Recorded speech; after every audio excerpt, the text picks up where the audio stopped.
Striker Scorpion 82 is now sponsored by Warhammer Combat Cards, a card battle game featuring your favourite Citadel miniatures from the 40k universe. Build your army decks, dominate opponents in player versus player action, collect and upgrade cards to fit your strategy, improve their power and unlock unique traits. Choose from all 40k factions, take part in campaigns based on iconic 40k battles, rise to the top of the leaderboard and win glory.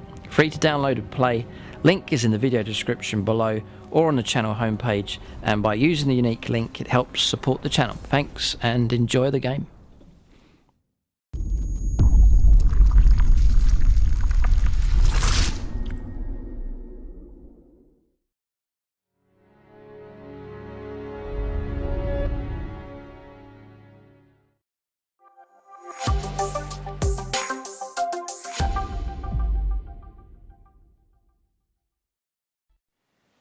Right, welcome to this in-depth painting tutorial for the Plus channel, and in this video I'm going to attempt to paint Belisarius CAWL here for the Adeptus Mechanicus. So he's going to be the warlord of the army. This is one of the last models I'm painting to finish the army off, and he certainly is a challenge, a very intricate model indeed. As we do the tutorial, we'll zoom in, you'll see how complicated he is, but I think he looks daunting, but it should be quite straightforward to paint. We're going to apply the same technique that we've used for Skitarii. There is a regular painting tutorial for them on the channel, on the regular channel, but here on the Plus channel I'm going to take on a bigger project here, and this is this warlord here. I want to do a nice job on this one. It's going to be the leader of the force. I'm going to paint up in the Mars colour scheme just to match the rest of the army that I'm doing, so that's the plan for him. But maybe you're wanting to paint this model here. He is intimidating to paint, very, very intricate indeed, but I think it should go pretty well. It's quite straightforward. Once the colours start to go on, you'll see it's quite straightforward. It is a pretty sensible colour scheme. It's worked well for Skitarii. I've got a lot of models painted up for them. You should be able to apply it no problem to this model here. So, for reference, I'm going to be referring to the artwork that came with the box set. So the Triumvirate of the Imperium. I've cut out the relevant imagery that I need here, just for reference, and I'll follow that. I'm generally going to follow it. I'm not going to go super strict. There's some areas that I'm not going to follow exactly, but generally I'm going to copy what you see here on the artwork, but we'll apply that onto the model and you'll follow each stage along. So just follow each stage along. The idea of these videos is just you can paint along with me here, so I'll do a stage, show you how it's done. You can then pause the video, paint the stage, and then it'll roll on to the next stage. And just follow me along and I'll guide you from start to finish, this starting point all the way through to the final model and how it looks, and you can achieve great results here. And it's worth taking your time, especially for a warlord and for a model. You know, you pay out for a nice model like this, it's worth doing a good job, and then you can stand back and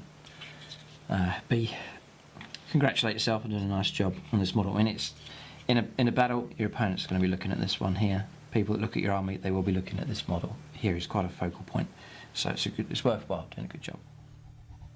So I'll cover preparation in just a moment, because he's at this stage here. I'll talk about how to get him to that stage, which will give you a massive head start.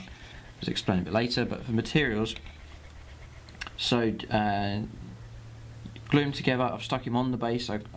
I don't do things separately usually, so he's just been stuck on the base. Then once he's on there, for basing, for glue, by the way, I use the it's the Revel contactor glue, specifically for plastics. Very, very good stuff. Contactor adhesive, it's called. I think it's excellent. So that's what I use for these plastic kits. Then after he's glued on the base, you have to be very, very careful. I broke this part here when I was putting them together, so it's a very delicate model. But on the base, I then use a mixture of sand with some stones here. So just regular sand, you can buy it from the builders merchants, and you can get sharp sand, I think. If you buy one that's already been sieved and filtered and it's very uniform, you want one that has bits in it, so that's not a problem. If you find a bag of sand that's already got stones and bits in it, then that is fine, because that's what you want. You want a natural kind of look. So that's that sand there. And also, for larger stones, in a separate tub, you can see the stones there, and underneath, finer stones. Now I got those from a beach. I was walking along one day and I thought, well, it wasn't made up of shells, it was like granite chippings and bits, and then with the sea, the stones all nicely rounded and weathered as well. And I went along and just picked up a few handfuls of that, and I've been using that for basing for a long time now. But maybe on holiday somewhere on a beach or a lake nearby, you might be able to find something similar to that. If not, you can go to places like aquarium centres, garden centres. They'll have stones. Often they've been sieved and sorted though, so you get that kind of uniform size. So I'd recommend you buy maybe a couple of variety packs, create your own mix for basing. That should be fine. The glue I use is PVA glue to stick the stones and sand to the base. With a larger base like this, I would advise you take a bit of sandpaper once the model's glued on, and then just sand around, not the rim, but the top edge. Just sand it around, and that will give the glue something stronger to stick onto, just so that your basing stays on. Other things I've added, the skulls and the little books here are from a company called Wargames Exclusive. I've done a review for them on the regular channel. They produce these little skulls and packs of little books, perfect for Belisarius CAWL. He's standing on a book here, you get that with the model, but then I've added these extra books around there as well. So Wargames Exclusive, you can get them. They do these packs of skulls and books, very good. I stuck those down with super glue onto the base before I put the sand on, and that just kept them nicely fixed in place. And then I just put the PVA glue, once it was dry, I put the PVA glue around that. But nice features there. There's some areas where I based it, and then dropped on some more PVA glue and some more stones and created a few raised areas and put a few larger stones on the base as well, because it's quite big. So just added a few extra features. It's worth doing, especially for HQ choices, just to add a few features to the base. I think is a very good idea indeed. But that's that finished, and that was entirely dry, then ready for priming and spraying. So I sprayed, let me think what I sprayed first. I sprayed the base first, and for that I used a darker grey. The grey that I use is by Montano Gold. So Montana's the company, it's the gold range. And then this one here is code 7070, and it's called Stealth Discreet. So it's an acrylic based spray. Yeah, acrylic professional spray paint. It's for graffiti artists, so you might be able to find it on those kind of websites. eBay maybe. I'm not sure about eBay because they're allowed to sell sprays. But no, I do buy it on eBay. You should be able to get it on eBay. Other times I have ordered it from a graffiti artist website. They're very popular. That's the ranges that they use because they're very good quality sprays. So you can get it from there. Some people have asked and said, well, I can't find that brand in the country that I'm in. I have an international audience here. So if you're unable to get a hold of Montana, you could try sort of car body repair shops or car accessory shops, and sometimes they'll have, or usually they'll have a rack of spray paints for people trying to repair their cars or respray their cars or damage parts or panels on a car, and they supply a large range of sprays. I used to use, before this, in the UK, I used to go to Halfords, and I used to use the Rover Tempest Grey spray. That's what I initially used until I switched to this, which is better. But you may well be able to find a spray that matches this kind of dark grey. It's not totally dark, it's just a darker shade of grey. It's not mid, it's a bit darker than that. But you may well be able to find that at a car accessories body repair shop. They've got a range of sprays. You may well find a nice dark spray. Do you want to get a gloss one though? It's got to be a matte finish to it. But again, this is only for the base, so you may not want to do dark grey basing. You might want to do a green or brown or whatever you want to do. So you don't necessarily have to use that one, only if you want to do the dark grey. But I like the darker grey. It finishes the rim off. I won't need to paint that if I keep it neat. And then it gives me the darker shading here across the whole of the base, and I can just highlight from that onwards. So that seals all that in and gives you that base colour, and the rim just saves you tons of time, immediately ready to go into highlights and picking out the colours on the base. So once that was sprayed and entirely dry, I then use the tissue here for dabbing the brushes out later on, but you take some tissue and then I wrapped it. It has to be dry, otherwise it will stick to this. Wrap it around the model, all the way around, exposing as much of the model as you can, but so that none of the base can be seen. And then once that was set up and I was holding it in my hand, I then used the spray here from Army Painter. It's Army Painter Plate Mail, and then sprayed nice silver colour, sprayed the whole model around, and sort of holding the model, spraying up underneath from on top and around, and then just making sure that every angle's covered with that. Fantastic spray, it really is good. There. So once that was entirely dry, I then spray a light coat over the entire model of the Games Workshop Purity Seal. And you may say, well, why are you using varnish right at the very start? I found that with some of the sprays, especially the grey here, and also the silver, is that when you go to put washes on, there's surface tension and it can form puddles and it doesn't look make things very difficult to shade. So I really struggled with that, but came up with the idea of just putting a light coat of Purity Seal on the model, and then that will prevent that from happening. So make sure you light spray, not too heavy, with the Purity Seal all the way around.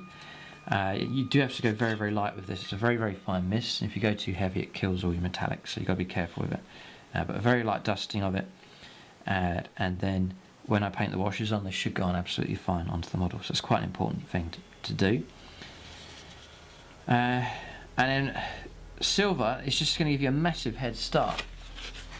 See with the paperwork here, there's the red cloak to paint, but there's tons and tons of silver, loads of it. And then even the bronze colour here, it paints on very nicely onto the silver. You just paint it on in one coat and it's done. When we do the base colours, so I'd heartily recommend that you do that. It saves you loads of time to have all that prepared for you. You know, if you sprayed this model white, you've got a lot of work to do to put your base colours on. So I'd very much recommend that if you're going to follow the Mars pattern colour scheme that I'll show you, then try and do this preparation here. It's going to save you tons of time. I can immediately go on with all of the base colours onto this colour. The red will go on fantastic, the red will go on fine onto the model as well. So very, very much highly recommend that you do that preparation. So good preparation will really help you out. It's going to save you loads of time as well. So that's him done, and that's entirely dry. He's now ready to paint. So materials that you'll need, I've covered all of the sprays. Just save the Purity Seal for later, or use that again when the model's finished. Just other materials, got a mat here, it's just to paint on. Then water, you can see it's grubby already, a purpley colour. I've been painting Thousand Suns units, I can say that here on the Plus channel, but not on the regular channel for now. Just an old CD as a palette, had that a good number of years now. Selection of brushes, just there I use Games Workshop brushes, tissue for dabbing out your wet brushes on, and then your paints that you'll need here. Not too many, not too bad. A couple of these are optional. So washes first of all, Agrax Earthshade, Nuln oil, it's the black coloured one, and then Griffon Sepia, or Seraphim Sepia as it's called now. Then metallics, Hashut copper, Ironbreaker, then Runefang steel. That's for extreme highlights. You don't have to have that one. You can get away with just the Ironbreaker if you just wanted to use less paints, but some of the extremer areas of the silver, like the tips of weapons and so on, you can add a bit of Runefang steel just to sharpen it up, but that's optional. Then Abaddon black, this is your basics here. Ceramite white, Evil Sunz Scarlet, it's obvious for the red cloak. To highlight that later, I've got the old blazing orange here, it's now called Troll Slayer orange. Saves you mixing the colour, you just go straight from the pot with that one. I've got Screamer pink, that's for things like the Purity Seals. Celestra grey, it's like a weird kind of grey colour. I'm going to use that for his skin, like a dead skin kind of look. Then Scorpion green, that's the old colour, it's now called Moot green. I've got the old snot grain here, but that's now called Warpstone Glow. That's for like the cables and so on. And in the illustration here, in the artwork, some of the cables are like a blue colour. So I've got my Crag blue. That's optional. You don't have to use this colour if you don't want to add in another colour for painting the cables, but it's there if you want it. I might do a few. So I've Crag blue, but that's optional if you want to have it. Then Hoef blue. That's quite an important one. That's for the glowing, like the eyes and the gem type things as well, the electrical parts as well. It's a nice colour to add in. And then Uhsabti bone as well for part of the inside of the cloak, that kind of stuff, and skulls and so on. And those colours should do the bait. Now what we need actually is Dawnstone as well. Add that in. That's going to be for highlighting the base, and then the books we'll paint with Scream Pink and the metallics. That should be fine as well. Yeah, so we've got everything here. That's the materials that you'll need. So a couple of colours optional. It's not too bad a spread of colours there, but that's the ones that I recommend that you use for this project. So I've just zoomed in here so you can see the model a bit closer.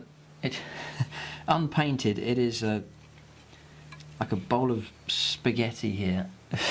Loads to paint.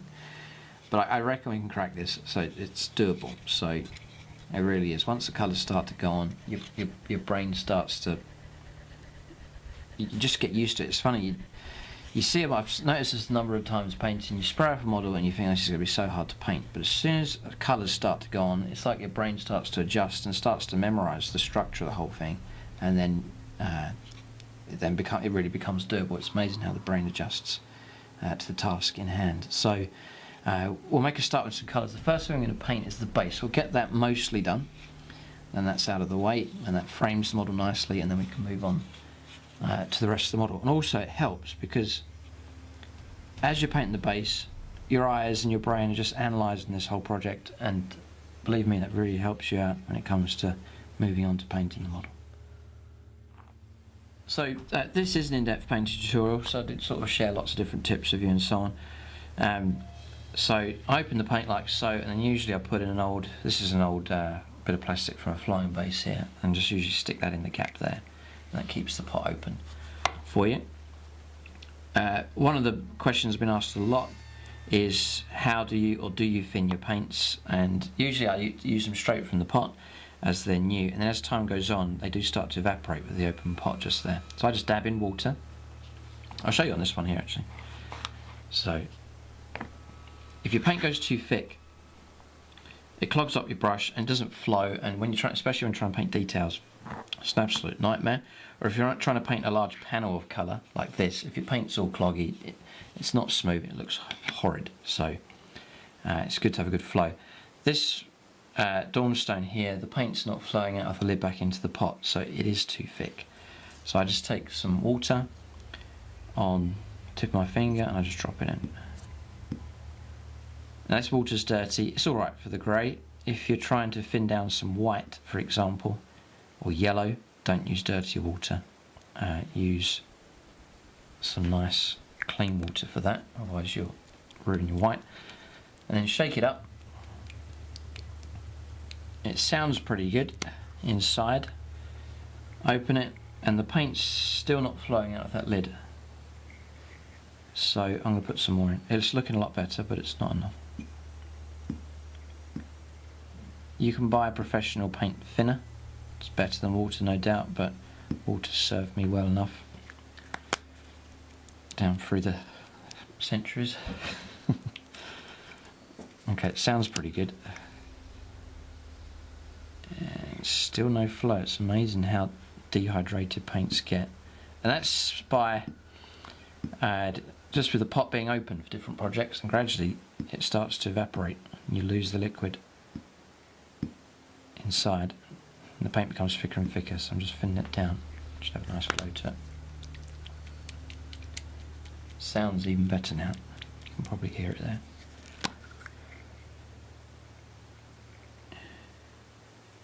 Yeah, it's starting to flow. Just what a bad state this one was in. That's probably going to be enough. because it sounds good. There's different ways to test it, but it sounds a nice flow. Yeah.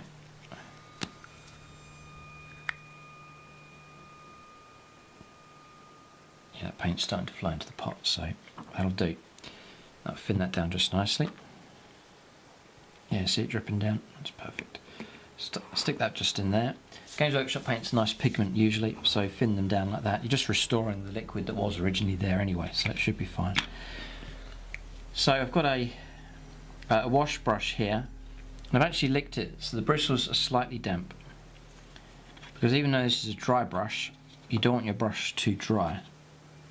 Actually, otherwise you'll struggle to get the paint onto all of the sand. So I'm going to, not going to use tissue, I'm going to use this palette here.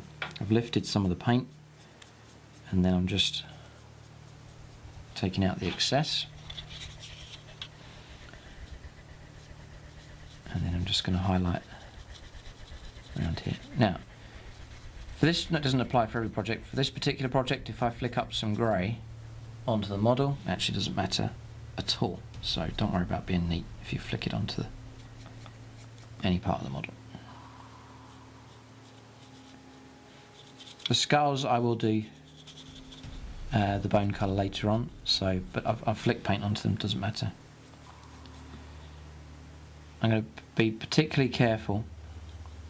If you go super dry with the dry brush, you're going to get some all over your rim, but if you've got a nice wet kind of dry brush, a nice flow to it, you can neatly just run the brush along the edge, catching the sand and avoiding going over that rim. If your brush is very, very dry, if it's too wet, the grey will flow into the gaps, you don't want that. If it's too dry, the highlight will only catch the top of the most extreme stones, and you don't want that either. You want to highlight a good number of the stones to get a nice depth of the grey. So it's that balance between the two. Having a nice flowing paint helps, not going too dry on the brush as well.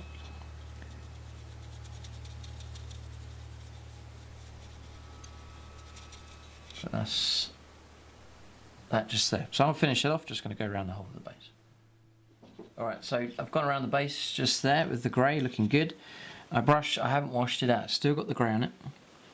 I then take some Ceramite white and start putting that onto the palette, still with the grey on my brush, and the two start to mix together and you get an off-white colour, like so. I don't want pure white, I want an off colour just there.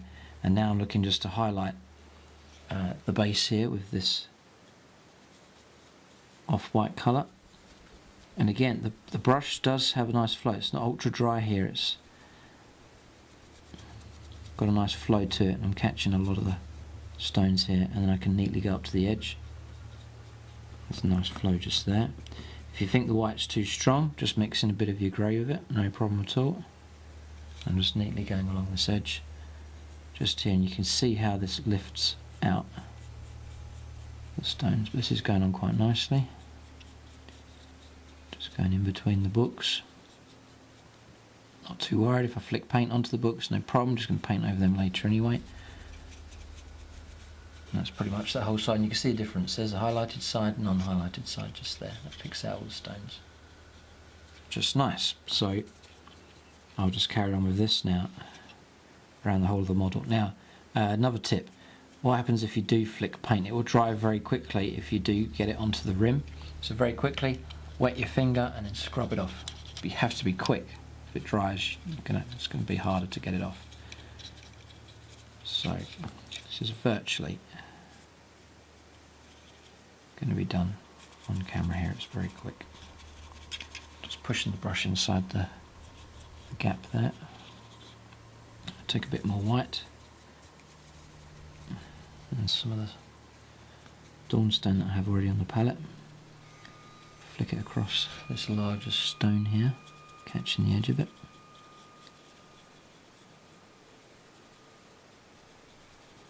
And then along the back, and then some paint on the brush. I'm just going to make sure I run up to the edge of the base. Doesn't look very good if you leave the edge of the base stark grey because you're too scared to go to the edge, so try and make sure you get right to the edge if you can. And what you can do is take a bit of white, you don't have to do this, and then just go for a final edge extreme highlight, just flicking it across a few of the main features, but you don't have to do that. I'm just going to add a little bit in, just to strengthen that a bit more. Like so, and that's the highlighting done, just there. So next then is, we're looking to put washes around here to do this base, which we will do, but what I want to do first is get the base colours on these other objects that are on the base here. So there's some skulls around on the base. I'm going to, again, I'm just putting that brush in my mouth before I put it in there, just to dampen the bristles. And I'm just going to fill in the skulls here, just going to fill in these skulls. Like so. I'll fill in the eye sockets here because I want the shading to be done later with the washes to get a brown shade in there instead of the grey. So there's two skulls there, and then just spin them all around. There's another skull just here. Filling the whole thing in. It's going to be shaded later, so all the recesses and cracks of the skull, I just want the whole thing generally to be in this colour. I've got a book here. So the pages of the book I want to do in the same colour. This is Uhsabti bone, like so. The pages run along the behind, just there, and then the pages on the other side, just here. So that's the pages there done, and then I'll go around the rest of the model. There's some more pages to do and a few more skulls. So you can see the skulls painted, the edges as well, or the book pages as well, filled in with that Uhsabti bone as well. So just showing you all the way around how that looks. And then reaching inside there, you can see the pages of the book that Cawl is actually standing on as well. Got the pages of that. So next colour I've got here is the Screamer Pink. I'm going to use a neater brush. I'll be quite neat with this one. And I'm looking to paint there's a little bookmark thing sticking out here. I think it's the ribbon of this larger book. So I'm going to paint that, like so. That's on the book that he's standing on. And if these extra books I've added in, I'm going to paint the cover this Screaming Pink colour. Now, it's just a case of filling these books in with this nice colour, like so, and then making sure all the gaps are filled in with that colour. But I'll go around here to fill this in and show you where I've been with this colour. So I've just gone round there, we're just filling in the covers of those two books, and then the little ribbon that's just tucked inside the book there. I'm just going to show you the artwork for this book that he's standing on. I'm going to try and replicate it here so you can see it just there. So it's a black kind of cover. The book end here, the spine of the book, has some bronze colour here which I'm going to put in. You can see the ribbon that I've painted, that's already done. And then on top here there's some panelling that's in grey as well. So I'm going to try and fill that in also. So Codex Grey then. It's worth doing this here. I know it's part of the base, but it's worth getting it right. So we'll see what we can do here. It is recessed in there. These square panels, I'm going to fill it in. I go quite liberal with this grey, just to fill in the colour, and then when it dries I'll see where to go with the black. I think it's the idea, but I know it's that area there, so I filled that in with the grey, let that dry, and I'll neaten up with the black. Before I come to the black, I think the black's going to be the neatening colour, in which case I then want to do some Hashut copper. Shake this up here a bit, it looks good, and get that spine painted with that colour. As long as you've sprayed the grey, yeah, that's going all right. As long as you've sprayed the grey with the varnish, then this metallic should go on all right. so I'm just filling that in just there. Generally neat. I'm making sure I just go round all the edges to make sure that's all filled in, because then the black I'll go right up to the edge very neatly.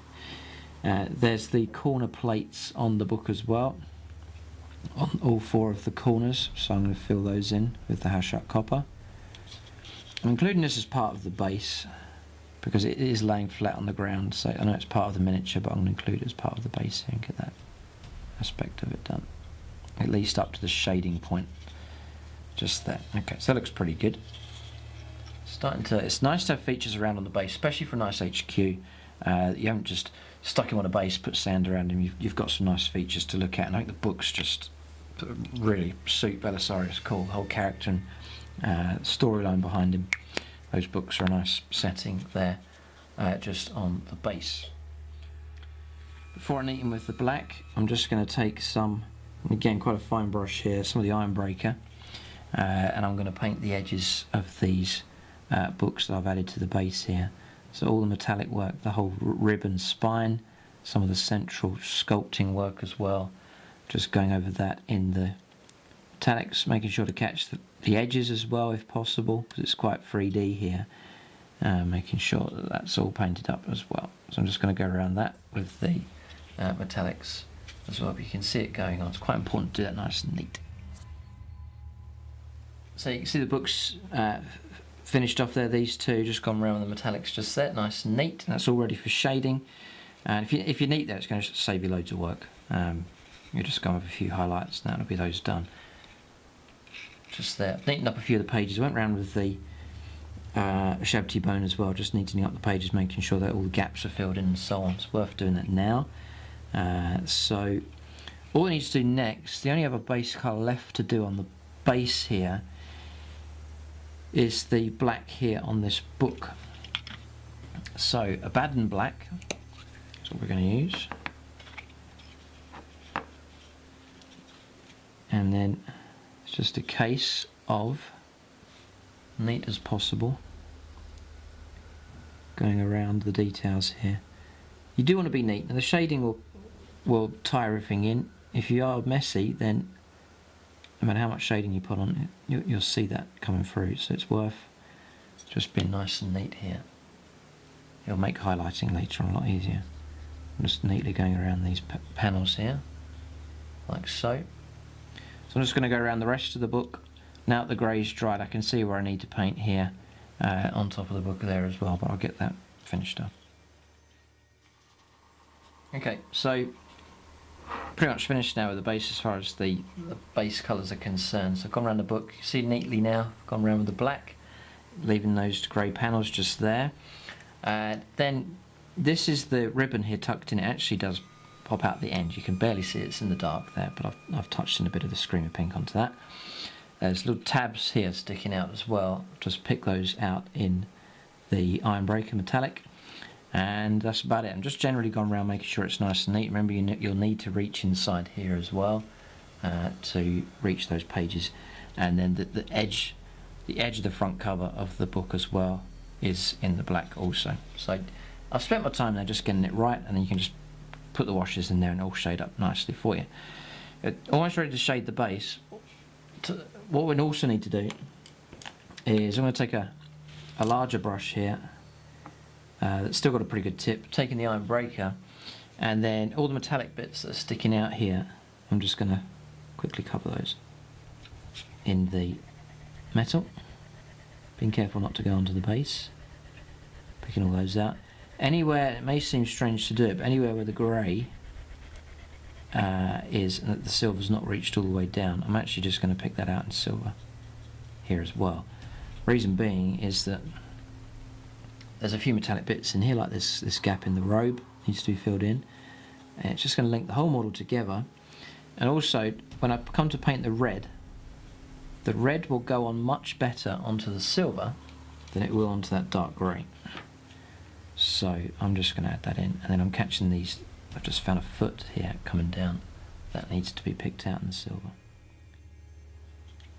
So just running the silver along anywhere where the silver spray didn't reach, catching the foot here. There's this thing. There's all sorts of these little things sticking out.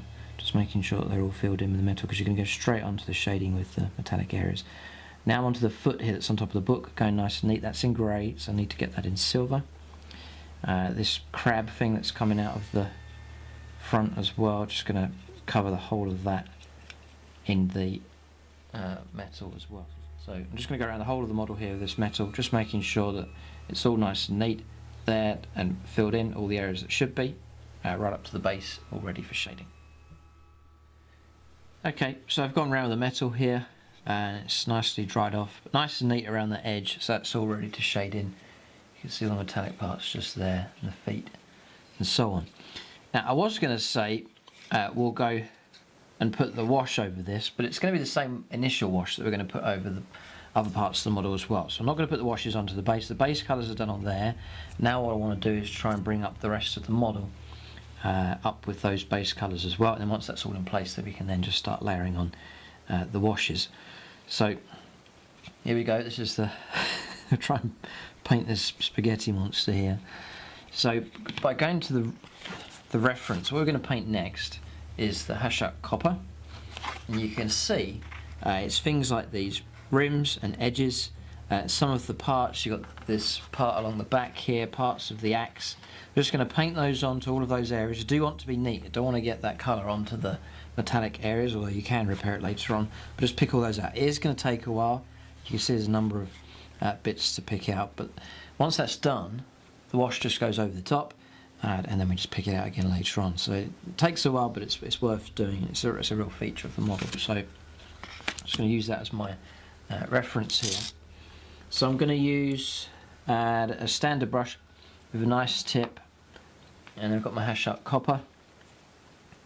So I'm just going to show you a small part here, and then we'll come back to the model once it's done. But these rims here, for example, I'm just going to fill them in with a colour, and it should just be a case of one coat will do it, because it goes nicely onto the silver, and this is where you're going to save loads of time.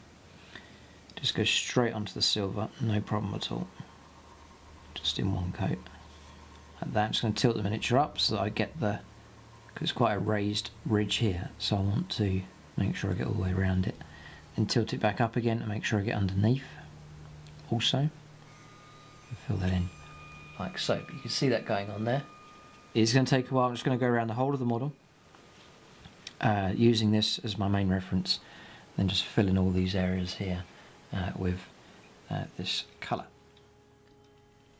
Right, okay, so I've gone around the whole miniature here with this bronze, and generally 95% of it I've followed exactly from the reference here. There's some areas where I've taken a bit of artistic license and then just changed things around, but you do have a bit of flexibility there. A few areas where there's little intricate little bits in different colours, I've just gone over them with the bronze just to save time overall in the project. But there he is. It's a bit too complicated to point them all out. You just gradually work your way around using this for your reference. Very, very helpful indeed. It's handy that the actual artwork, the miniature they show you, is Mars, so you can just follow that pretty much exactly, and you have no problem at all. So 95% of what I've done is exactly as you see there, and then it's a fantasy miniature, so feel free to use the bronze wherever you wish. It's no problem at all. You can put it wherever you want. That's that done. It's taken a while, and it's a bit time consuming, and the colour's not much different from the silver, and you think, oh, I'm sort of wasting my time here, it's taking ages, and you can get your, it's just one of the harder colours to do. Once it's done, it's good to have it finished, and then it's just a case of washes and highlights on it later on. But we'll try and add a bit more colour into the model now. So I have this Khorne red here. We're going to pick out, this is the colour I should have mentioned at the start with the colour, so Khorne red. There is some panelling here on the model that's been filled in with this colour, so I'll show you here on the model here. So for example here, this panel's been edged with bronze, but the inside of it is actually this Khorne red colour. So do want to be neat at this stage. So I've got a nice standard brush with a decent tip, nice and neat, and just sort of pushing the paint around like so. Just filling that in. It's great to start getting some colour onto the model now. So I do want to be neat here at this stage. If I do flick a bit onto the bronze, you can take it off with your finger, or you'll get to highlight and trim it up later on anyway. We're just working around. Being neat's worthwhile at this stage. So just filling that in. Like so, you can see that panel filled in there. And there's some other areas on this particular arm, again just using the reference here. I've got this picture here, you can see it's that arm there that has a lot of it on. I'm not going to do it exactly the same, but I will do some. They're going to do this rounded bit here in the colour all the way around. For example, I'm not going to do these tips, these metallic, I'm going to leave them metal and just highlight them up. Not going to fuss too much, but I'm going to make some of these panels here. This colour does look quite cool. It's the same Khorne red that I used on the in-depth painting tutorial. Actually, it is on this channel. We painted one of the Dune crawlers, and for the main armour and bodywork, this is the colour that's used. So it's the same process just there, but you can see that, and then I just need to flip the miniature around. I'm just making sure all the edges are captured here, and then I flip the model around. This is where it can get a bit tricky, but I've got to work the brush in between these gaps. That's in there, and then just fill out the colour there as well. That's what I can see from there. See if I can see from behind. Yeah, now I've got to work the brush from here. And I've just got to get it there. Okay. So I'll just keep going. There's a few other areas, but it's just this colour going on now. So I'll finish this off and show you where I've been. So there's not too much to do in that colour. Little doodlebug thing at the front here. Some of the armour on that needs to be done, so I've picked that out, and then just that arm just there. Now on the actual artwork, the Games Workshop, I have some of these bits in here, and the grabbing part are all done in that colour, but I'm not going to do that. I don't want to do too much. I've just done these main panels here and just leave the rest metallic, but that's that colour done.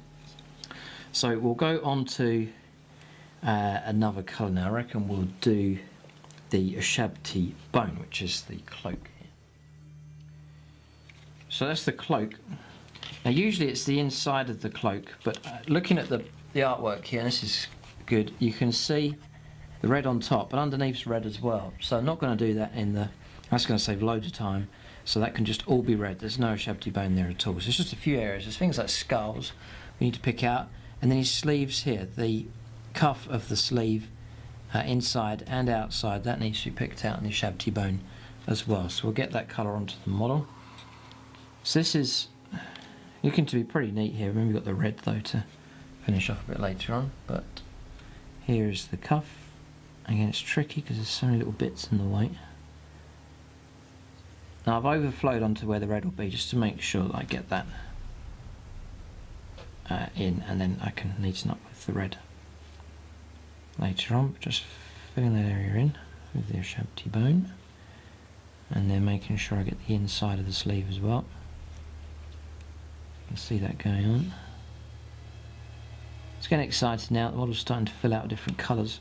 It's starting to, different areas are beginning to separate themselves from the big metallic mass that it was. Now the model's starting to recognise different parts of it. Starts to come alive. So just working brush into that, and that's that cuff done. And just repeat it on the other side as well. Okay, it's tricky getting to this. Again, I've overflowed onto the red. It's deliberate, so that I know that whole edge is done. There's going to be no silver coming through when I come back to it with the red. Yes, that's reached all the way around. You can see it there. I'll just flip them around. Being neat on this bit, I don't want to get any on the metallic areas. Nice and neat. Onto there and then drag it down. A hole there, fill it in. Like so, and then just tuck in behind. So that's that done. There's those two bits. sorted out, and then there is a skull on the back here, on the back of the model. So again, I want to be neat, just go up to the metallic area, just fill it in.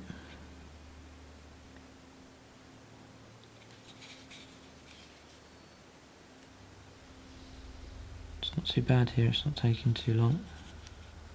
Like the copper was one of the deadly colours to do, and then the red will take a while, but these other little colours they just don't take very long at all. So that's that scar at the back done. Might just fill in the eye socket. I don't want that shaded with metal, I want it shaded with the sepia colour later on, so just fill that in. Just there. Okay. So I'm going to check around the model here, see if there's anywhere else. There is a skull here. He's holding the walking stick that he has as a skull on top, and I'll see if there's anywhere else. Okay, so it was pretty much just that skull in there and that's it. On there, but there's a number of colours being introduced to the model now. It's starting to take shape. So I think what we'll do next is we'll get this skin done, this sickly skin. You can see it just there on the model. It's this off pasty, sort of rotting kind of flesh kind of colour. So we'll get that colour onto the model next. So that's this Celestra grey colour. Just going to fill in all the fleshy areas on him with that. Yeah, I was wondering if this would be an appropriate colour. It is, it looks pretty good. Here, so this fleshly hand. I'm filling out with this colour. Being careful again not to go over any metallic parts. You've got to work your way around those carefully. Just checking the reference here to make sure I'm getting it right. These spindly fingers. And being neat up to the cloth here. It's all cables, so not interrupt that.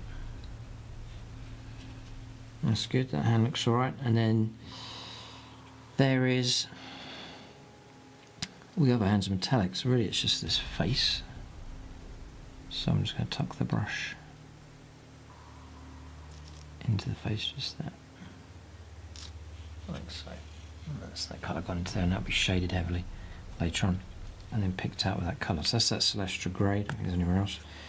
Okay, so it's come along well now. So the other colour is the HOF blue. You can paint it on if you want. I think it's sort of a waste of time because you're just going to end up repainting that colour and then the highlight comes after that as well. So I'm just going to leave that colour for now and we'll pick that colour out later on. That's pointless doing it now, but you can do it if you want to, go around those areas, but just to save time I'm not going to do that. So the next colour is the Warpstone Glow. It's this green here, the old snot green, and I do want to pick out some of the wiring here on the model. So for example, there is, just following the reference, there's this wire here. Just going to fill that in. I've got a nice standard brush with a nice tip. Paint's got a good flow and I want to be nice and neat. So there's that cable there, for example. Now we're starting to get some real colours onto the model here. And just remember to stay on that cable till you got the whole thing done. So I'm just going to just flip the model around and then make sure I get the other side. Nice and neat. So that's that. I'm going to look around, see if there's anywhere else. Yeah, there's this cable just here. So it runs all the way around here, like so. And I want to be nice and neat with this one. So I'm just going to tilt the model at an angle to make sure I catch that side, and then tilt it back at another angle. Make sure I catch the other side, like so. And then remember, flip the model around, and then just so you don't miss, you do one side and miss the other, just get into the habit of flipping it around and filling in the outside, like so. We've got a little bit on the metal rings just there, but that'll all be highlighted later, so not too fussed about that particularly. Like that, so that's okay. So that's that one done. There's a few others around. There's one by the hand here at the top, so we'll fill that one in So I go at that angle, I'm going to cut in at that angle, spin him round and cut in at another angle, and then extreme, just tuck right in there. So that's another cable done just there. I'll go around the miniature now, see if there's anywhere else. Yep, so you can see there's a number of cables. Here's one here, and again, artistic license, do whatever cables you want. I would say don't go over the top with the green cabling. It can be the same with the Orcs. Let's use the same colour for the Orcs. If you do too much, it's just a bit, it distracts from the other colours. You also do a few, like they've done in the picture. They've done a few colours just to add a bit of interest, but it doesn't dominate. So that's the key. So there's a few here at the back. Around here, there's one down here, one just there. That's about it. So that's that done. And again, being neat with that. So on the artwork, some of the cables are like this here, this checkered effect, which is really nice, but that's like an hour's work there, so it's up to you. You can do it if you want. Those kind of areas, I'm just going to paint that cabling black, and there's a number of other areas black here as well. So like the bottom part of the walking stick here is black as well. A few other areas, the grip handle that he hangs onto as well is in black. A few other areas around this gun here as well, around the solar atomizer, is black also. The inside of the speaker. So I'm going to go around. I don't think I'm going to do as much black. You can see here on his backpack as well. I'm not going to do as much black as there, I don't think, as there is on the picture. We'll do most of it though. And then here, the inside just look quite cool. The inside of this arch here is in black, and I will copy that. I think it looks quite good, so we'll do that as well. Now, not the ribbed piping. We'll do an effect on that a bit later on, just after this. But the solid black areas, I'm going to do that next. So I was going to start picking out the black on the AdMech symbol. I'm going to leave that. With this guitar, I've been doing that as well recently, just shading that area and then picking out the colours later on. So you don't need to worry about the black and white of the skull and the cog there. So leave that. But there is the solid. It's all about saving time and sort of not wasting your time doing areas that you don't really need to do. But this panel here needs to be done, so I'm filling that in.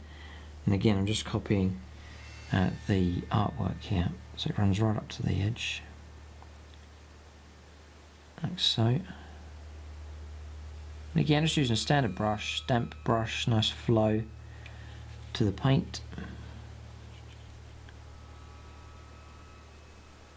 Oh, a nice good coat. Don't want to have to repaint the black later on because it's a bit weak looking, and you can see the silver through it, so all nice good coverage on here. That runs all the way around like that, and then it fills in like so. Looks like the whole of this is filled in. It's all about moving the model to reach where you need to get to. That bit stays silver. This hunched bit is solid black. Okay.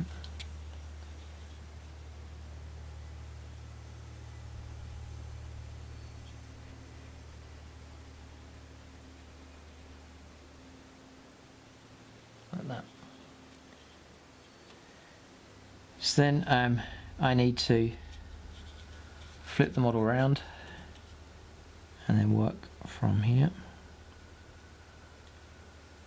Maybe you can't see, I'm just running around the back of it there, making sure everything's neat as it should be. Just running right around the back of the panel, filling it in. You may discover you're painting later on at a later stage, even right at the very end, and you see there's a little bit you've missed.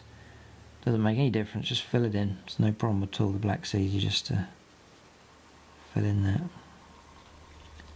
You can see I've got a bit of bronze flicked onto the metal here. Doesn't matter, I'll just pick that off with the silver later on. Just go over it again with the silver. That's the highlights all done. It's no big deal. Run the brush behind, neat as possible, and then that's filled that in nicely. So that's that. The washes will go all over the top of that and link it in nicely. like so.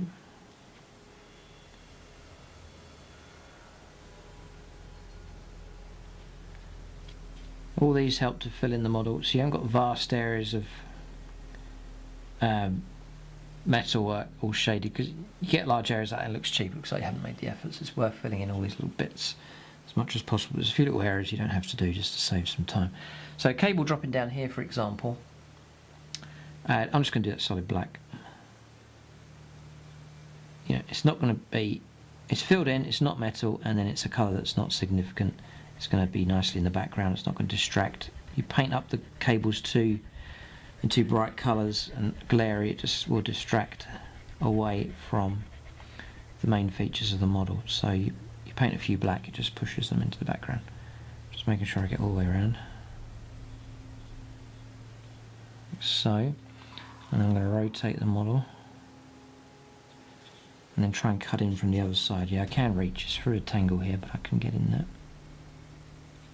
with a brush. Like so, you can see me working in from behind, just following it round. Like so, and I've got to capture that pretty good. And there's, just showing you a few of these, there's another one tucked in here at the back, so I'm just going to reach in neatly up to the bronze. Like so, there's a second one I can see just tucked behind it, so I'm just going to push the brush in whilst I'm at this angle. Just fill that one out. And try and capture from on top as best as I can. And then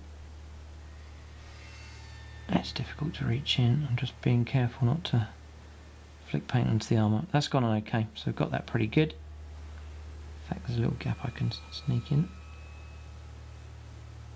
Like so.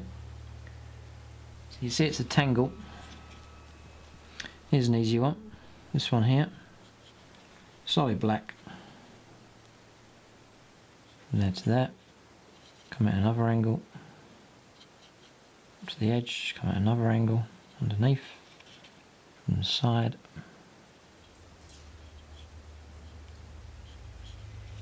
That's good, and then flick around. And this looks like I've got it pretty good. I'll just make sure, just tuck in from another angle. Just check your angles, try and make sure you get it okay. But there it is, that's that one. Done there. There's one here, there's one here, so there's a number of others to do. There's a few though I'm going to save. I'll show you now, so you know which ones to do. It's the Macragge Blue. Let's give that a shake. There's a couple I'm going to do in this colour, not too many, this is optional. Now where were these? They were, yeah, they're here. So for example, this cable at the edge of the axe here, let me show you on this side. Yeah, this one here, I'm going to do in the Macragge Blue, next to the green. There's three cables here, you see, so I could do one in green, one in blue, one in black. The inside one in black, the middle one in green, and the one on the edge, the outside edge, in the blue. Just rotate the model around, make sure I catch it on the other side. Like so. I'm going to do a couple in that colour, so there's that one.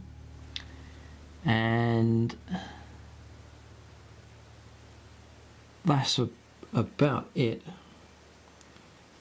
And again, artistic license, you can go wherever you want with the colour, but that's about it really. Oh no, there's one here. It's this weapon, and it's the inside cable. Again, just following the plan. See, I flicked a bit onto that, I'll just take that off with a finger.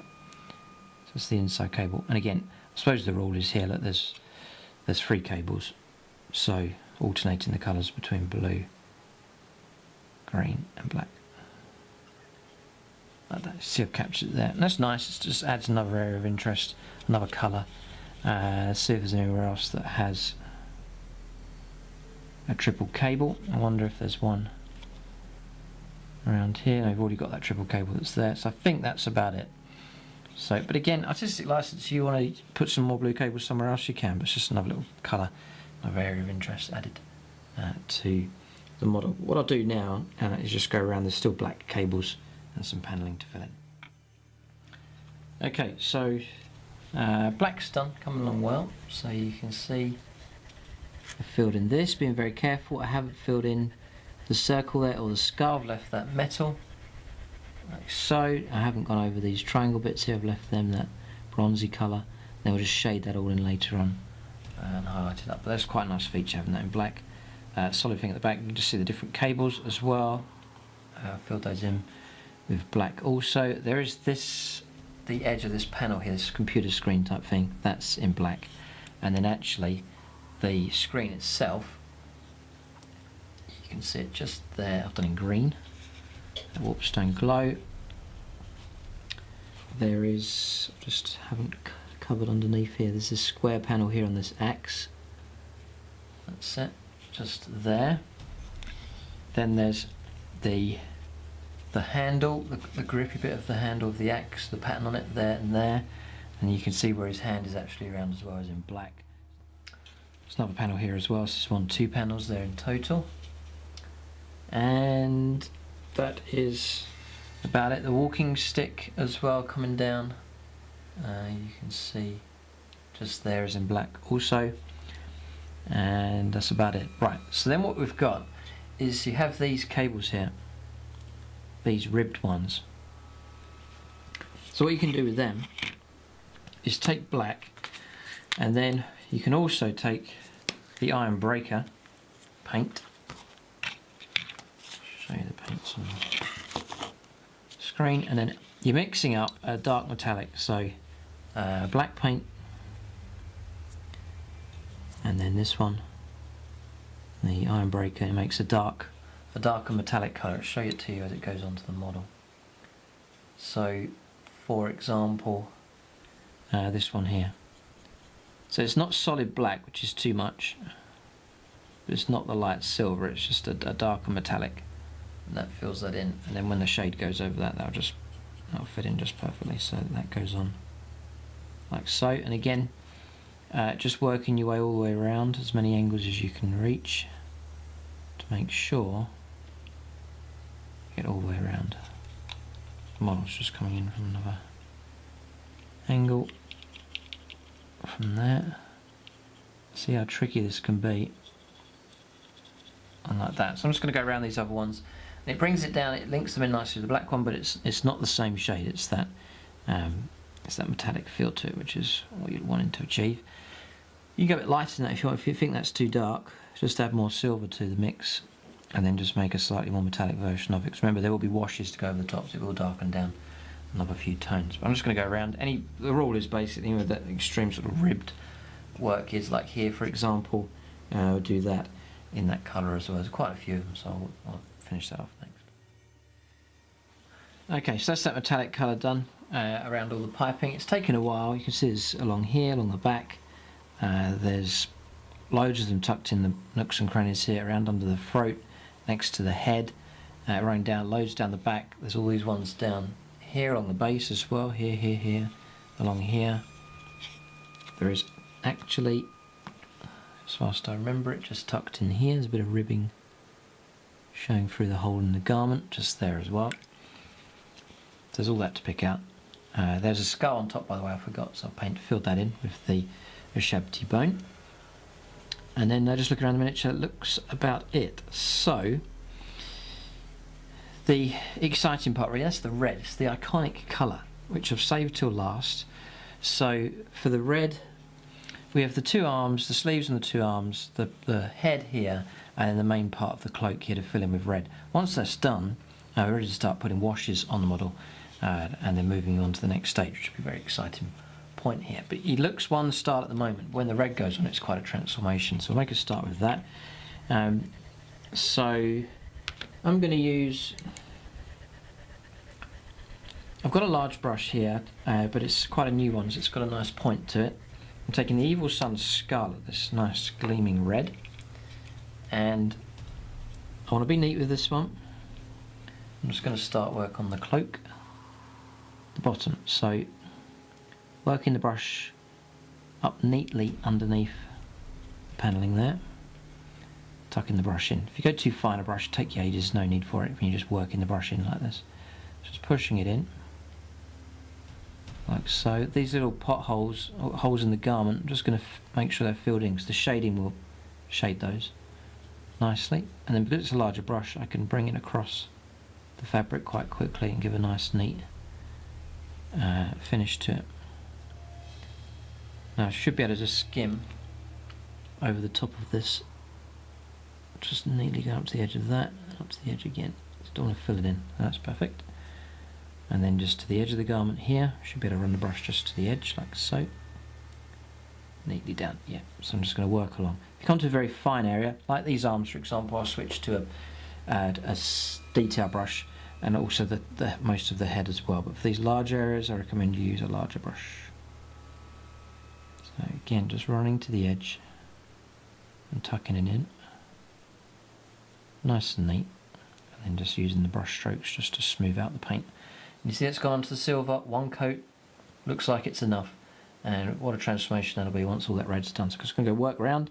Again, just using the reference here, so it's the cloak all the way around, 2 sleeves and the canopy there on the, or the hood on top of the head. Just that fabric really is that red colour.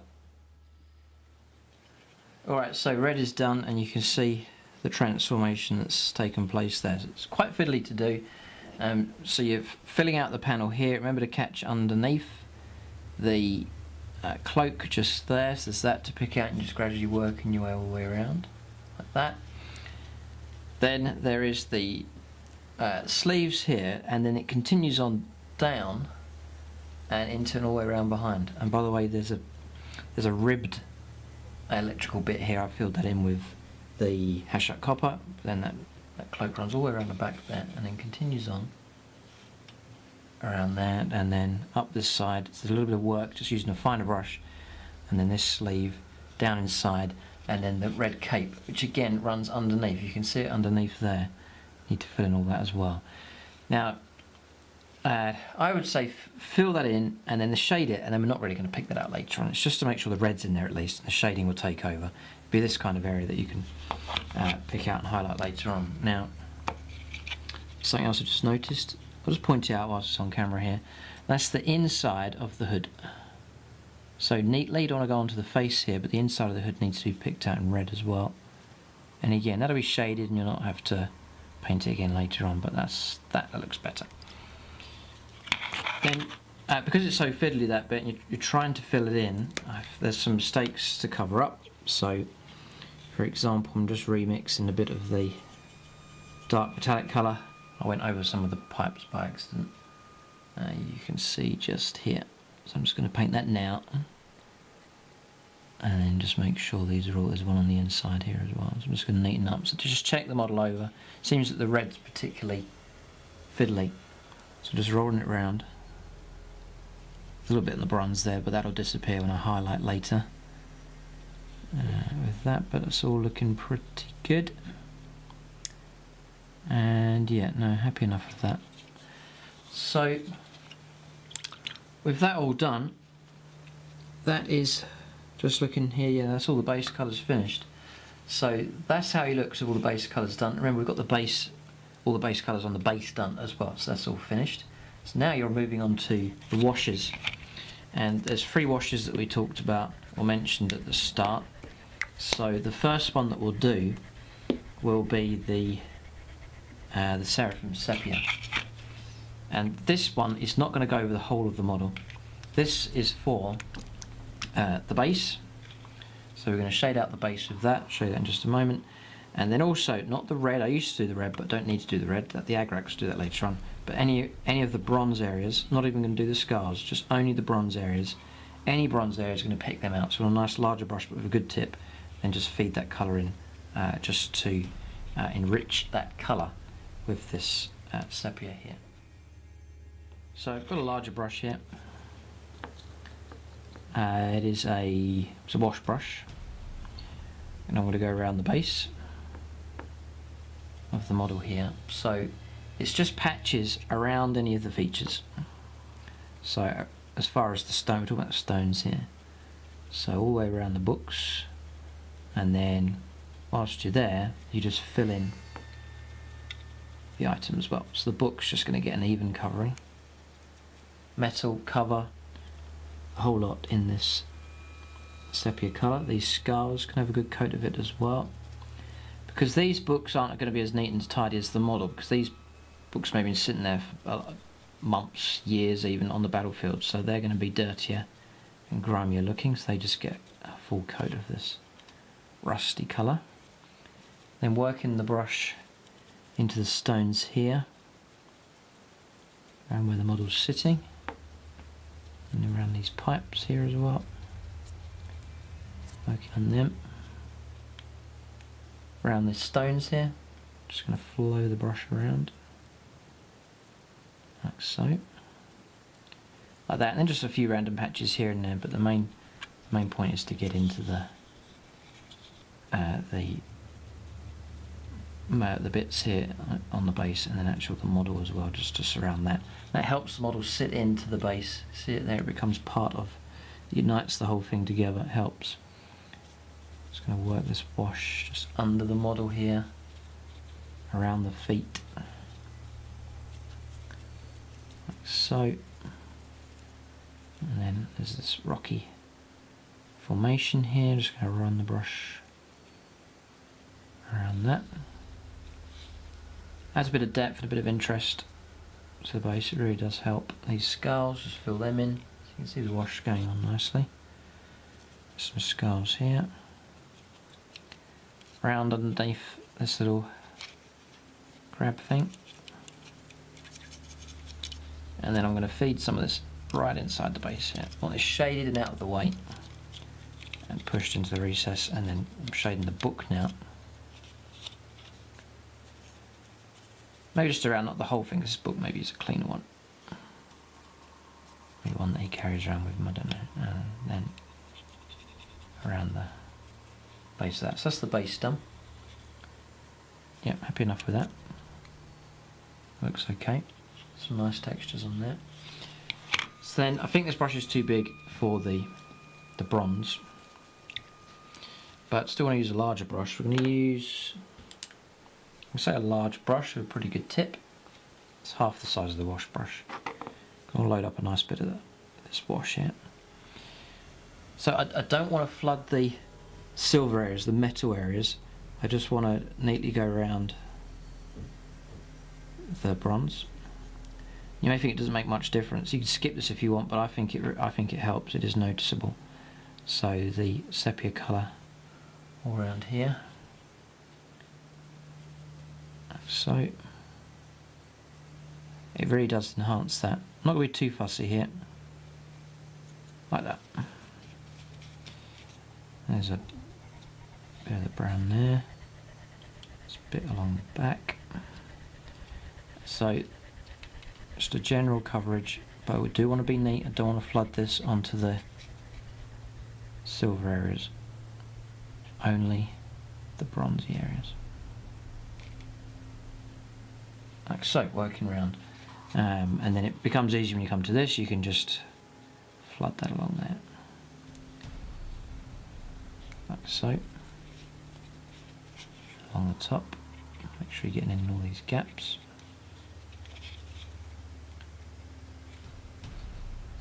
The washes really start to add some realism to the model.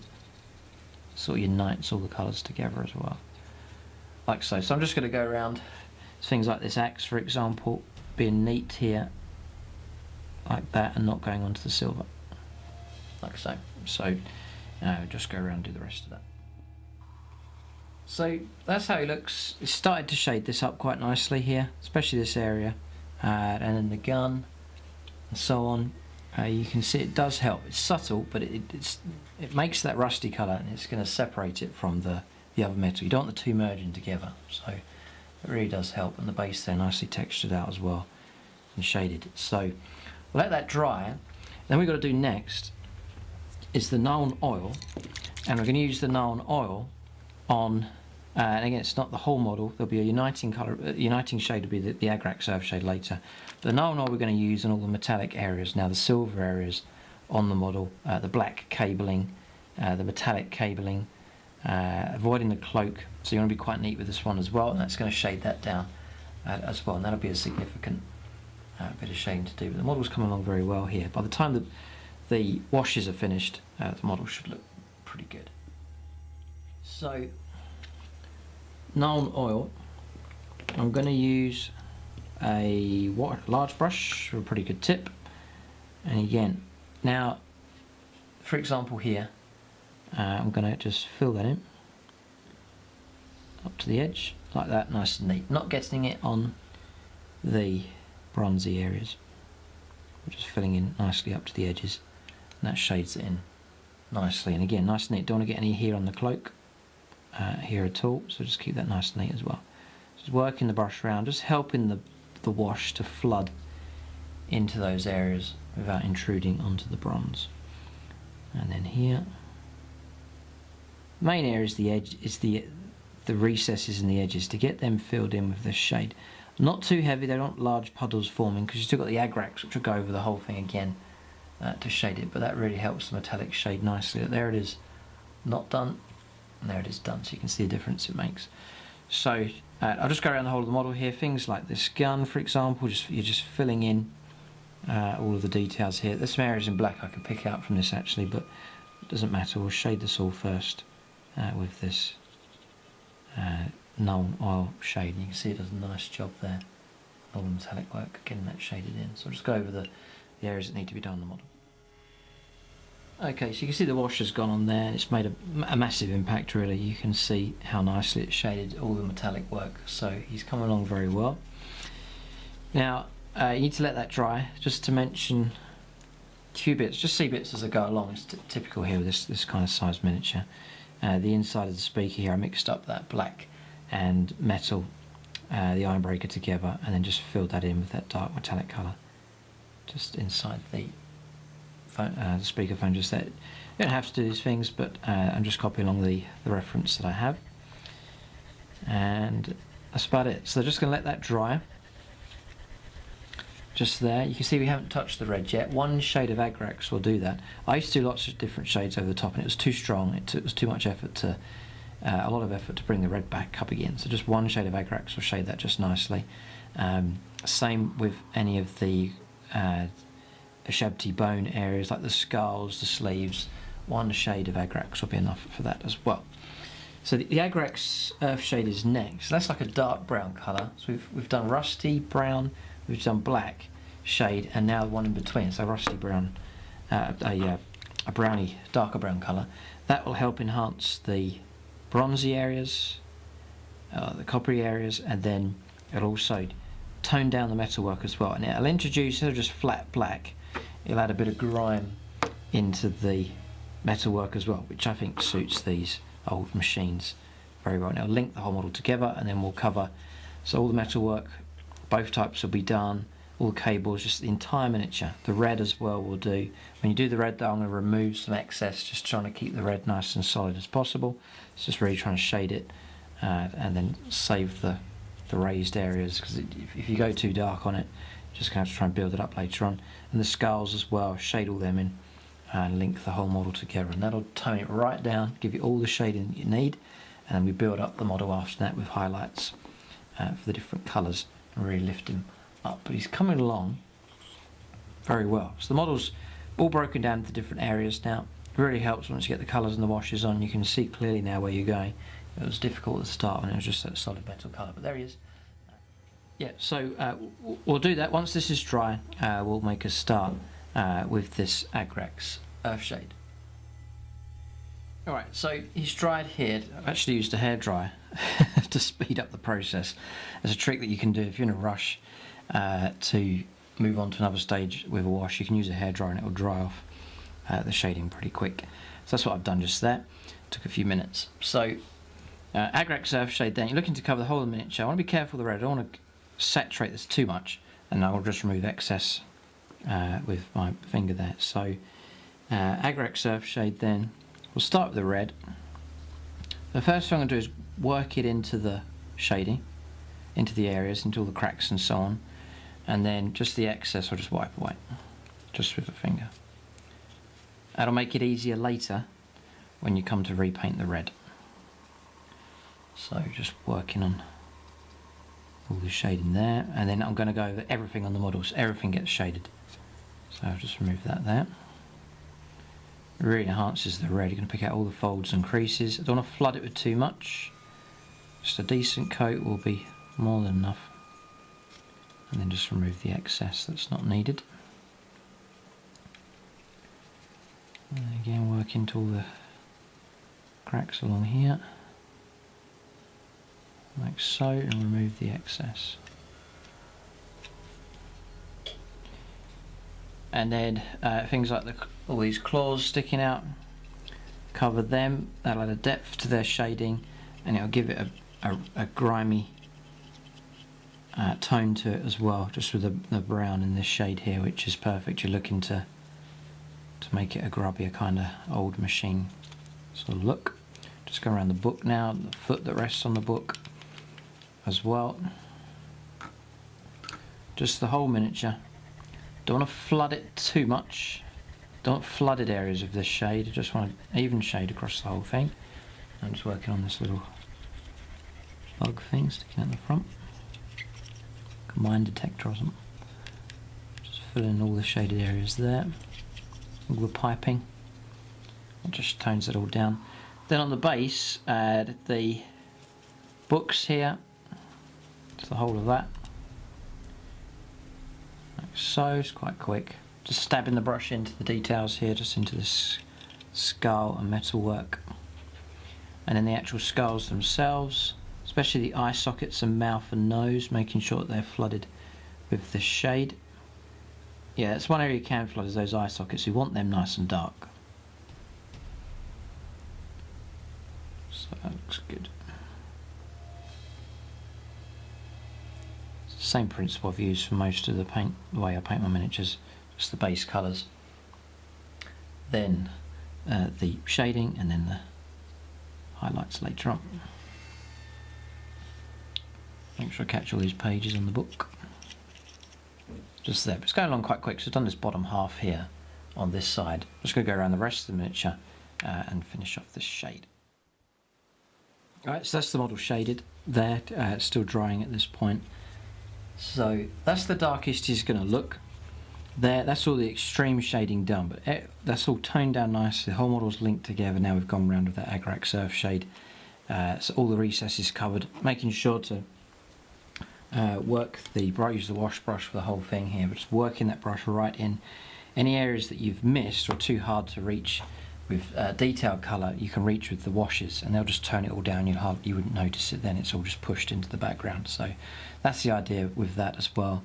And because you've sprayed it silver, it's just a natural colour that matches the model, so it will fit in well. If it was white, you have to get right into the model to make sure that white's covered up with the different colours, but because it's silver it just blends in nicely. So you can see it shading in just nicely there. Around the cape here, this cloak looking really good, and it's toned down. All the metalwork, that bit of grimy kind of colour to it now, and then it's really picked out the detail and strengthened the shade here as well on the bronzy areas. So that's all toned down nicely, it's looking pretty good. But he's going to look a lot brighter once we start to highlight here and pick out the colours, especially on the metallics. We'll really lift him up. There's some other details to pick out as well. We've got to let him dry totally, and when he's finished, we'll start on the third and final stage, and that's bringing up the highlights. The different colours will enhance the miniature. Right, so washes have dried, so we're going on to the final stage now, and that's picking out the final details, and this is really where you're going to bring the model to life. Got a nice base colours in, all the shading is done for you, so a really good stage. But now the whole model's going to be lifted out as we go over these colours here and highlight them up. So the order doesn't really matter. I'm going to do the bronze first. Here I usually do that first when I paint up Skitarii, so just to show you how that works. So I take the Hashut copper, that's the base colour that we used, and I take some Runefang steel. I'm going to mix the two together to make a highlight colour. So it's about 50-50. I'm using here a base coat brush, quite a new one with a nice tip to it.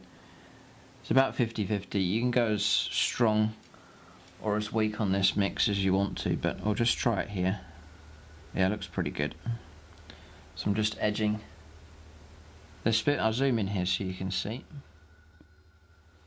So I might add a little bit more Runefang steel to this mix. A nice strong highlight to it. When you see this gone, I'll give you an idea of the shade. So just these edges. I'm not looking to paint all the way around, it's just catching the edge. The shading's all done for you. But you can see that highlight going on there, and you see the way that brings that to life. And it's nice that they've sculpted these raised edges for you. Makes it a whole lot easier. Like so, and I'll drag a bit along this bottom bit here. Because it's raised areas, I'm using a larger brush because you can just skim across the top of the details and it captures it for you. So that's showing you the kind of finish. So before, looks like that, and then after, looks like that. Very straightforward. So if there's very fine areas, I might swap the brush part the way through, but for most of this I'll use this base coat brush and then go maybe to a detail brush to capture some finer edges, but this one should be enough to do it here. Even this fine edge here, I'm just using the tip of the brush to catch that, but that's the kind of result you're looking for. So everywhere there's bronze is just this colour basically, so I'm just going to go around the whole of the model. There's not really much else to say. Maybe this part here, so I just paint carefully. See these little rivets? I just paint up to them, maybe drag the brush over the top of it to catch, just to flick on it to give it a highlight, and then just move on to the next bit like that, and just sort of leave it shaded around there like so. So that's how you can do those. Not much effort at all. See these triangles may use, see if I can get away with putting the brush in there, just skimming over the top of the detail. Yeah, anywhere you're worried about making mistakes, just go down to a finer brush. But these seems to be coming out okay, and then just run the brush along the top of that. Anywhere where other colours have flicked on and mistakes have been, this is where you just correct it, neaten up all your edges, but that effect seems to work up there as well. Just nice. I'm just going to go around the whole of the model here. When my mix starts to dry a little bit, add some water. Not too water as lose the strength of your highlight, but a little bit of water just to keep it going. Then when it dries out too much, just mix up another bit on the palette. So you can see them just mixing it there on the palette. So I'm just going to go around the whole of the model and get that highlight done. So that's the bronze done. That's how it looks now. You can see it's really lifted already. The miniature's lifted just by doing that. It didn't take as long as I thought, not too bad, about half an hour, so less than that actually, so not too bad. But it's worth just taking your time, getting it right, and you get that really lifts out that bronze colour. And that's just one of the colours we're going to do. Now for a pretty straightforward one, I'm just going to take a standard brush. So Screamer Pink I have here. I'm just going to repaint these books.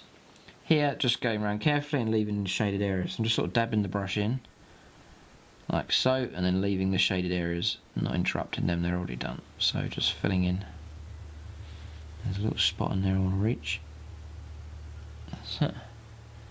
So just filling that in with the colour. And that's pretty much all you're going to do with them. There's that pink there, there's nothing else to do after that. Just going to run the brush down the sides of the book. Like so, that just strengthens that colour. There's another one to do here. And it's this point, any mistakes where you flicked silver on and so on, or any other colours, then you just correct them. Just strengthen the colour that's there. And that's about it. There's this bookmark here, and give that a coat, just to bring that back, and the little bit runs out the back there as well. And that's it, that's that colour done. Now, you think now, purity seal, right, there's no purity seals on here. I'm going to put a little highlight on that tab actually. So I'm going to take Ceramite white, and then just make a lighter version of the Screamer Pink. So I'm going to put a bit of Screamer Pink on the palette. Drop of Ceramite white. It gives me a brighter version, which I'm just going to paint the edge of the bookmark here. So you can see it. Just there, just picking out that highlight. like so, and you can barely see it there in the shadow, but I'm just going to catch one side of it just a little bit, and that's that done. So you can see it there, that's that little tab finished. So that's that done. The next bit, well, I'm going to get the focus on this book here. So there's a panel of Codex Grey, you can see it just there. I'm going to repaint that, and I want to do it neatly, so I've got the Dawnstone, as it's called now, Dawnstone Grey. It's just a case of repainting this here. Now this time you want to be as neat as possible. Any mistakes I can just tidy it up with black paint. We're looking to be as neat as possible around all these little edges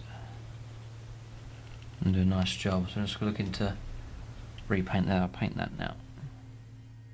Okay, so that's that done. You can maybe just see it there, like so. Then what I'm going to do is take some Dawnstone on the palette, mix up some Ceramite white with it, make a lighter version. I'm just going to do an edge highlight on the grey that we've picked out here. So just run the brush along the edge. Now it's quite important, I'm going to add some water to this so that the highlight has a nice flow to it.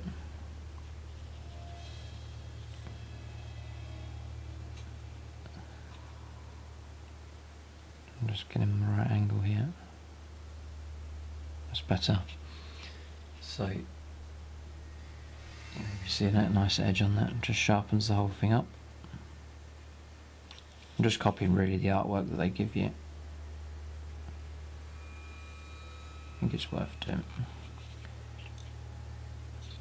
You may not be able to see it too well on the camera because this book's in the shadow really, standing on it, and the rest of the miniature's over the top, but I can see it here, it's worth doing. So little lots of sort of hidden features this model has. A lot of areas of interest. I've strengthened that highlight along the edge there. It really helps to enhance this book here. Just going around these other edges, like so. Okay, so once that's done, I'm actually going to then highlight the black. Next, there's a few black areas on the model of this book, and a few other areas also. So there's two techniques I want to show you in this one. First is the nice flow to highlight. Take Dawnstone and put it onto a palette because I want to add a bit of water to it. So it's not a watery version, it's just a very smooth version of the Dawnstone, and then with the brush just making sure I get a very, very sharp tip of the Dawnstone on it, and then just looking to paint these highlights. It's just the extreme edges of any black panelling, so that's a bit too thin. The paint's a bit ghosty there, so I'm just taking some more paint and adding it onto the palette. The key is to make sure it flows really nice and have a nice sharp tip on the brush, so you can see it going on here. That's better. So that's edging the book, you can see it there. Nice edge. Just going to take a couple of these spines that go round that are raised, that they've sculpted on, just catching at the top of them as well. You can see that there.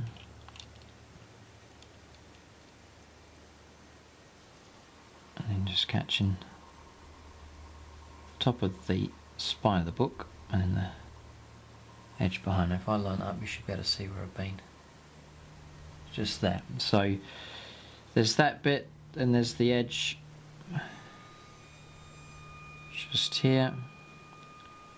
And then really there's the edge where the grey's been painted as well.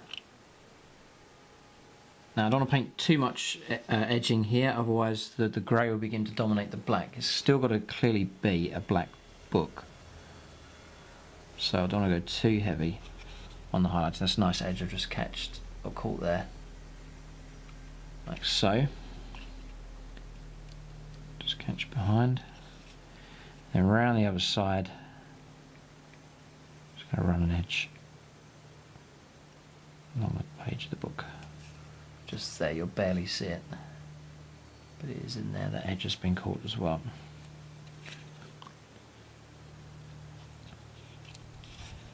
Maybe a little bit more Just running up to that edge. That's looking pretty good. So the same applies to the other areas of black as well. So the walking stick, just the top of that. That's about it. That's all I'm going to do. Maybe a good example would be this panel here at the back.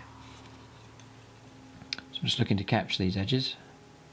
I'm actually running the brush sideways and just letting the shape of the model, let the brush catch the top of that. So I'm just running it around. See, it's catching that edge. That's a quicker way to do it.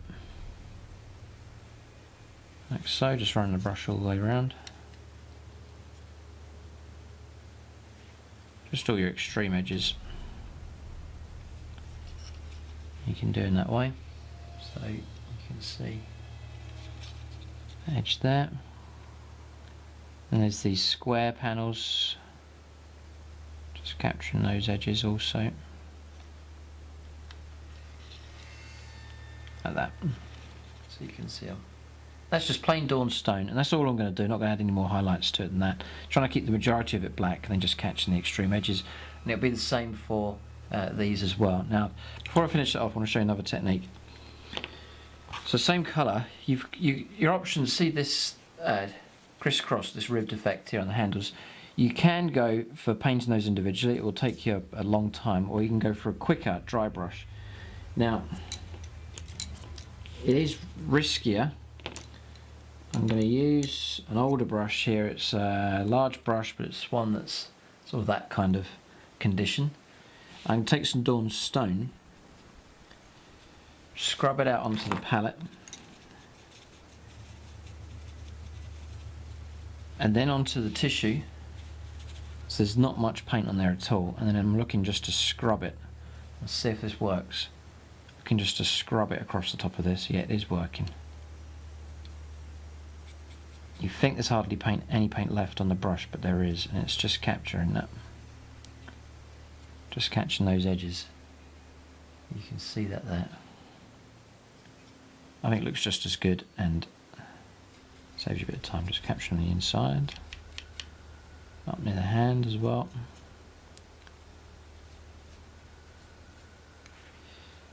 Now, I wonder, it's pretty much done. I'm highly tempted to add a bit of white to this. So I've taken some white. I don't want stark white though, so I'm going to add some Dawnstone to it on the palette. Now I've got a lighter grey. I'm scrubbing the brush out on here, and then now onto the tissue. This is a very dry brush now. And then see if I can just, I'm very, very lightly just skimming this brush across the top here at the moment. This is very, very light skim along here. As soon as you go too heavy, you ruin it, so don't go over the top. That's come out alright. You can see that. I don't do any more, as it'll turn the whole thing grey, and I don't want it to do that, so quite happy with that. No, that's come out okay. So happy enough with that. You can paint those squares individually if you want. It will take you ages. It's going to take like 10 times longer, but I think that effect looks pretty good. But it all depends on an extreme dry brush. As soon as you go too heavy on paint with this, you'll ruin it. So maybe a bit of practice, but just start with the grey, with the dry brush there. So it's scrubbing the brush out on the palette with the pigment in it, the paint in it, and then going on to tissue as well, scrubbing it until you think there's hardly any pigment left. But as you drag that across the raised detail there, it will pick that out. So that's that bit done. So I'm just going to go around the rest of the black here and just do sort of the minimal edging, just like you see here on this panel. So that's the black done, or the highlighting with the grey. So you can see on this here it's been done, just catching the edge.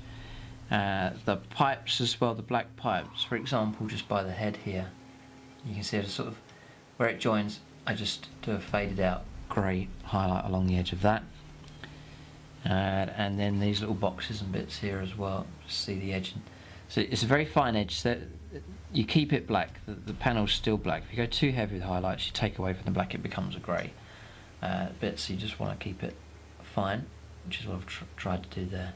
It's quite subtle, this one, so It's not the most important highlight, but just all these little bits we're getting done here. Each is a step towards getting this model finished. We're going to do one of the major ones now. I think it's time to make a start on the silver. So take an Ironbreaker, and I've got a nice sized brush here. I'm going to use a standard brush with a good tip, and really you're just repainting the silver. This is going to take you a while. You're painting panels and filling them in, and then also you're bringing the brush across. I'll show you here. Show you this claw. See this claw sticking out just here. So you can just do the details up, pick out the detail there, and then also drag the brush across the top as well in some areas. So it's a variety of techniques here. You see I'm moving quite quick, I'm not doing it ultra fussy. I'm just picking that out. Like so. You can see that claw glinting there. Then there's other areas like these panels in here.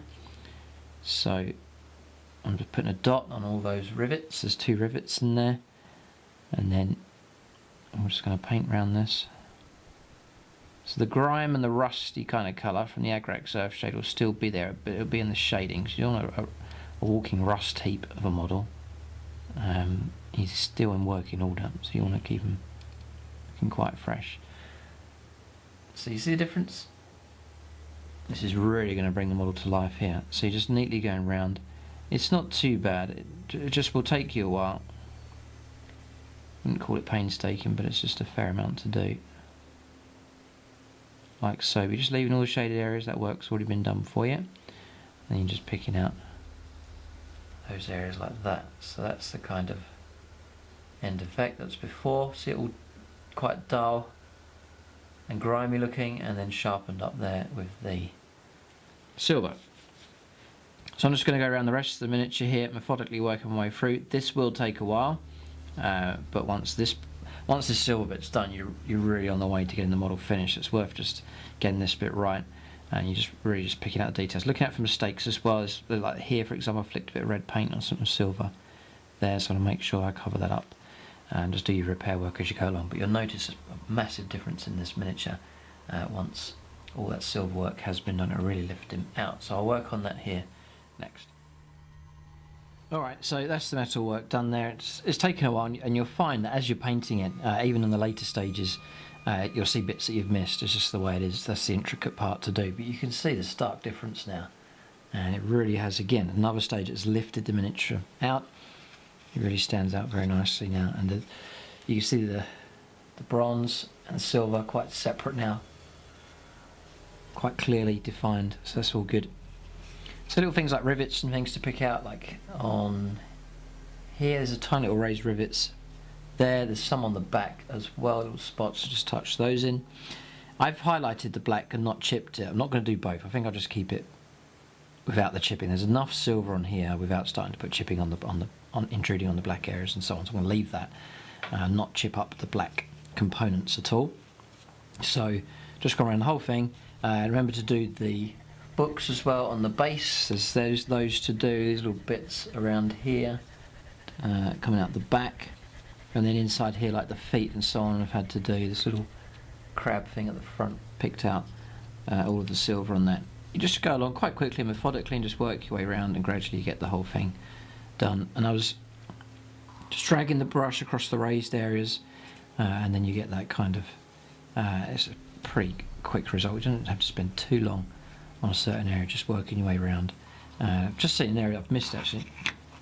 I did say to you that's what happens. You see an area that you've missed. It's this shoulder pad here. I haven't done it, so you see the difference with the rusty look, and that's just going to be nicely tidied up now when the silver's added in, and just a little bit here underneath like so. That's that done. That looks better. And then a little bit there. You could go on forever just neatening the whole thing, so there's a point where you just have to say, right, that's enough, done enough. But it's the main thing to get done. It will take you the longest out of all the different stages I've showed you so far, so be prepared for that. It will take you as long, but it's one of the ones that has the most effect. But look how intricate he looks now. Looking good. We've still got key areas to pick out. We've still got the red to pick out here. Still got the cables and things to do. So there'll be more areas that are going to gradually enhance him even more.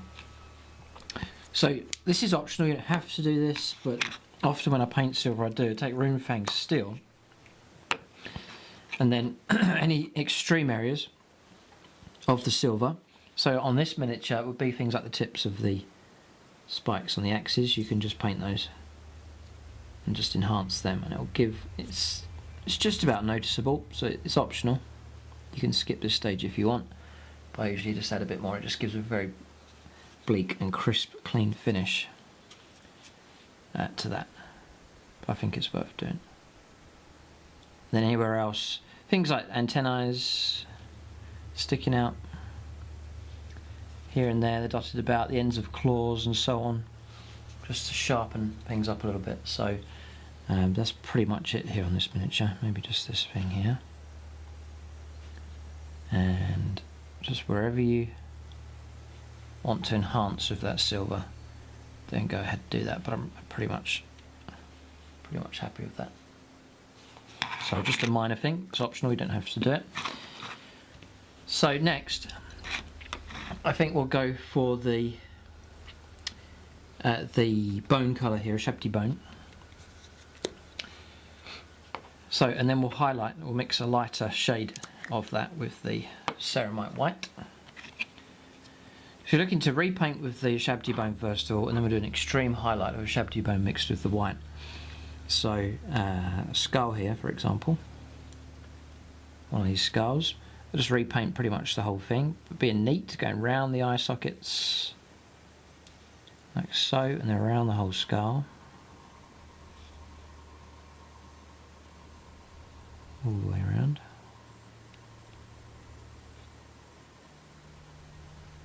Like that, and I'll just do the one next to it as well.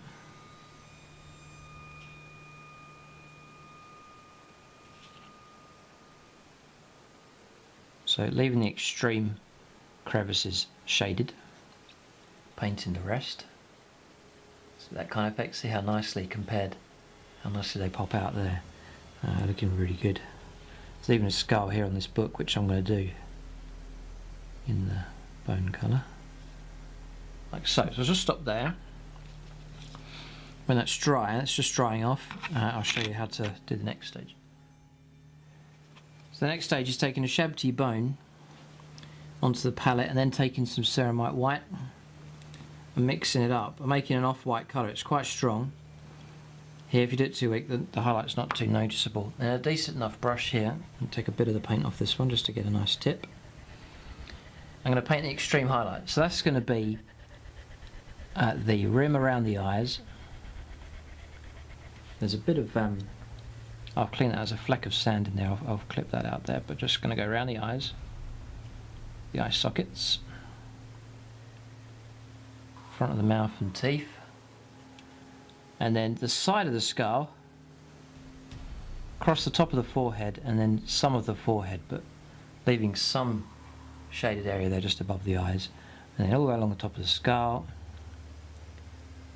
Side of the skull, not so much, that recess that you get in there, I'm going to leave that bit just there, leave that shaded. And then around. Going around these little rivets here that are in the head, which I've just put a speck of silver on them. You can see them just there. And the same principle here, so around the eye sockets, teeth, jawline, it's looking pretty good. The mix is starting to dry, so I'm going to add some water to it. Keep it flowing.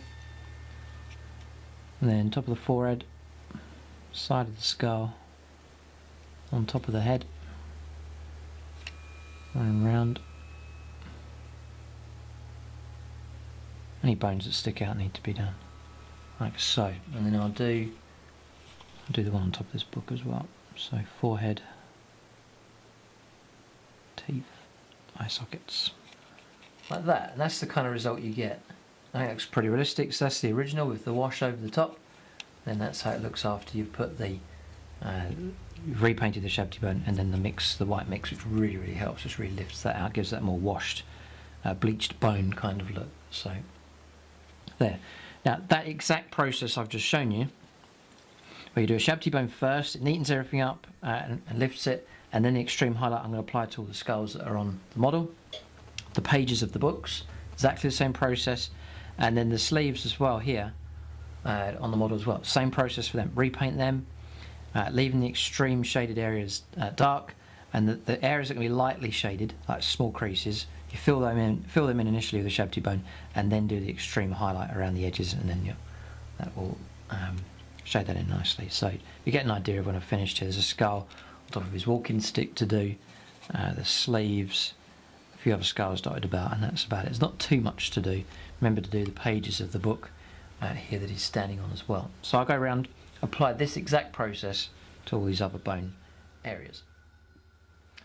So that's the skulls done, and the pages on the books done there as well. So just showing you all the way around. Looking good. And then there's the skull here I've done just at the back, skull on top, and then the sleeves as well on the model have come out nice. You can see them just there, all nice and tidy and neatened up. So that's that done. All we'll do now is the red armour on some of the model here. The armour here, it's exactly the same as I show you in the in-depth painting tutorial on this channel. I paint up one of the dune crawlers. It's the same armour colour scheme just there, and there's a little bit just here as well. So maybe I'll show you how to paint this bit here. So it's just Khorne red, and you just re-go over the red here, but then obviously you're leaving all the gaps, and that's already been shaded in for you.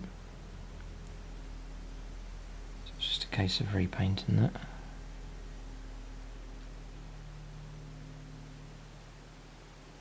Like so, and that just enhances it nicely. There's this panel up here to do as well, just repaint the panel,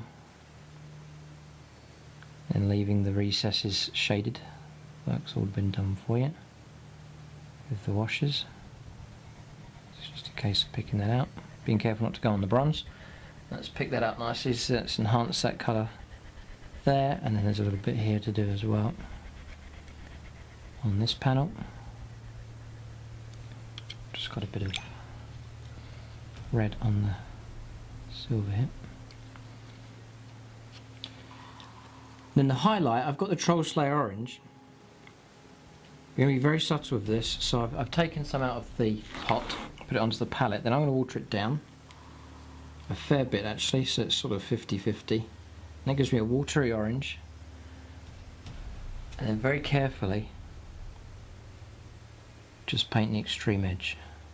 You may have to do a couple of strokes of the orange just to strengthen it, but that just lifts that. And you want it to just catch the extreme edges, because you don't want to turn the whole thing that colour. It's predominantly still needs to be that Khorne red, but that watered down orange is enough. If you go solid orange, it's way too strong, so water it down and it will sit just nicely on that red just there. Not too much effort needed, and that's the kind of result you get. So I'm going to finish that. Here's a little bit on the other side to do, and there's this little crawling bug that has the same finish as well. So that's that done. You can see now I've picked that out. It looks nice. It's nicely done just there, and then the parts on the weapon system just there. So whilst I've shown you that technique, it's actually the same technique for the cloak here as well. So this time you'll just be using the Evil Sunz Scarlet red. Then once that's done, again it's the watery version of the Troll Slayer orange, just to highlight the extreme edges. So it's exactly the same process. May as well do that next. So I'll show you a small area, and then you just apply it to the whole model. So just take this bit here. So I'm going to use a slightly larger brush. Let's say this is just to fill it out, the large brush with a decent enough tip. And just going to paint that onto here. Now, you may need to do a few coats of this. This one, the wash hasn't come out too bad. It hasn't really spoilt the red here too much, so I should be able to do is maybe 1 or 2 coats like so. I'm just going to skim across the top of that, just leaving some shading in between. See, it's more subtle, the shading, when you just put 1 wash of Agrax over It's too heavy when you put multiple washes over the top. One wash is fine on this red. And just working the brush all the way up to the top there. I'm just going to come down the other side on this one. You're just sort of filling the red out again, repairing as you go. So that's looking quite nice. That's come out good. We'll do another coat just to really tidy the whole thing up. There's a couple of ghosty areas I want to cover again. So that's that little area I've shown you there. Then go to a much finer brush here, detail brush, Troll Slayer Orange, watered down, same thing again, about 50-50 the water, so it's a watery orange, and then just your extreme edges here. So I think this edge, don't do too much, or you'll change the whole tone to orange. You don't want to do that. You want to keep it predominantly red. I'm going to paint around all of these little holes and rips, and then the edge of the garment as well. I'll make sure I get that right. I would say the way this is going, you don't need to do as watery here because the orange, this is a lighter shade of red, but just keeping the orange nice and flowing for sure. Run it along this edge just here, you can start to see it having an impact, and along this edge. And then I would do a second coat, just to strengthen that. Yeah, it's stronger now with the second coat. And then run down the edge there, and then strengthening the base area. So that's the kind of result you're looking for. If I tilt it, you can see it there. Yeah, without the glare. It's that kind of result. It is nice. It will really enhance the excellent sculpting work that they've done on the miniature. So it's that same technique, and it applies to the whole cloak here, the sleeves and the hood there as well. If you don't want to do a real extreme highlight, you can add a bit of yellow to it. But if you do that, you make it too extreme, it can take away from the red. You don't want to turn the red into orange by doing too much of that colour. So to do that, you keep it mostly red, and just the extreme edges, put the orange on, and then it just highlights it. That's the right balance, I think. But 2 coats of that thin down orange seems to work just fine. So just go around the whole miniature here and get that done. So that's the highlighting done on the red. You can see the orange there has nicely enhanced that. Obviously I did quite a few layers here on the very crest of the hood just there, just to really pick that out. I was tempted to put yellow on, but I think it's too strong. Just going to keep it at red just there, and then you can see the gown just there as well, looking nice. I'm happy with how that's come out. That should match the other Skitarii models painted up in that scheme as well. So he's coming along very well here. He's looking very good indeed. So very happy with the result here. So I'm going to pick out the green. So a few bits of cables to do. So we go back to our Warpstone green here, then just pick out a Warpstone glow, and then just repaint the green. Wherever it is, it's there, it's just there. Wherever that green is, wherever that green cabling is, just pick it out. Just basically repaint it. Like so. There's a few other areas, but I'll just show you just a couple. And then I take the Moot green, and then here, for example, I'll highlight. There's a bit too much paint on that brush. Stronger at the top, so start there, and then just drag the brush around part of the way and taper it off, like so. I may strengthen it again, just a bit at the top, like so. So you get that faded kind of look just there, and that just lightens that whole thing up, and it really looks nice actually. So I'll just go around, do the whole thing in that colour. Whilst I'm doing that, I might as well show you the blue. So Crag blue, it's exactly the same principle.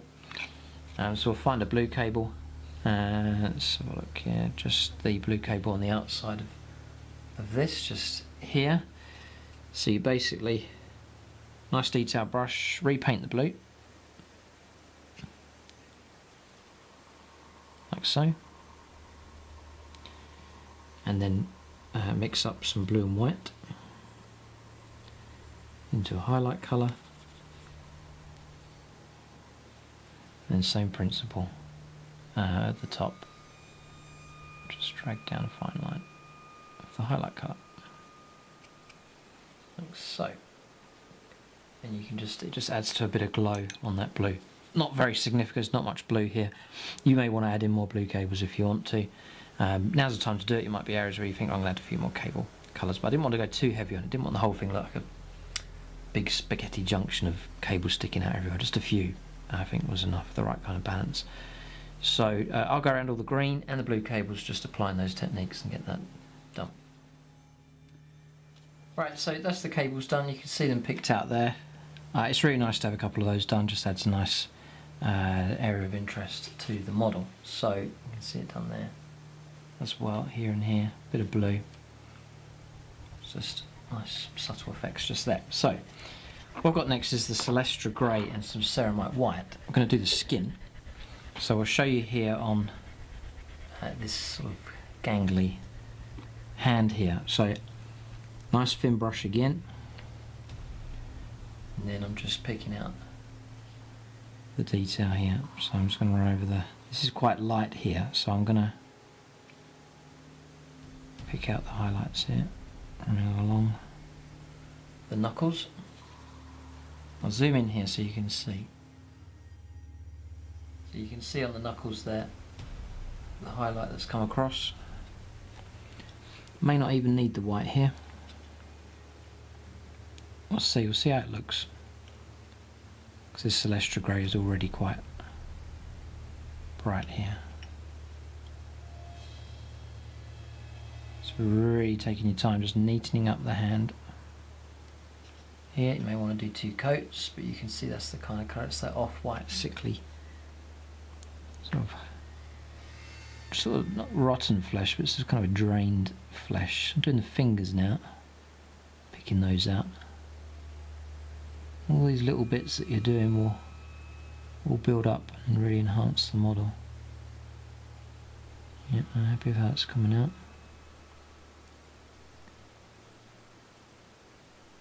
Like so, it's looking good. So that's the kind of result. You can see there's a cable on his arm there I've missed. You can do whatever colour you want. I'm just going to fill it in with black. Like a cable. Just there, you'll see it as I fill it in. Just this cable here. Get this neat though. Get it right. There we go. Just fill that in with black. That'll do. So I'm just going to work around the Celestra Grey. I'll do a bit of white. So I'll take the white. I will add it to Celestra Grey. About 50-50. Maybe a bit more white to it. It's going to be worthwhile doing. And I'm only going to put this on the extreme areas, so at the top of the hand here, and then to the end of the knuckles I'll do tips of the fingers, that kind of thing. Yeah, I think it's worth doing. Yeah, it's subtle. Like that, and that's the kind of result you get. You see that hand there? That looks nice, that's come out well.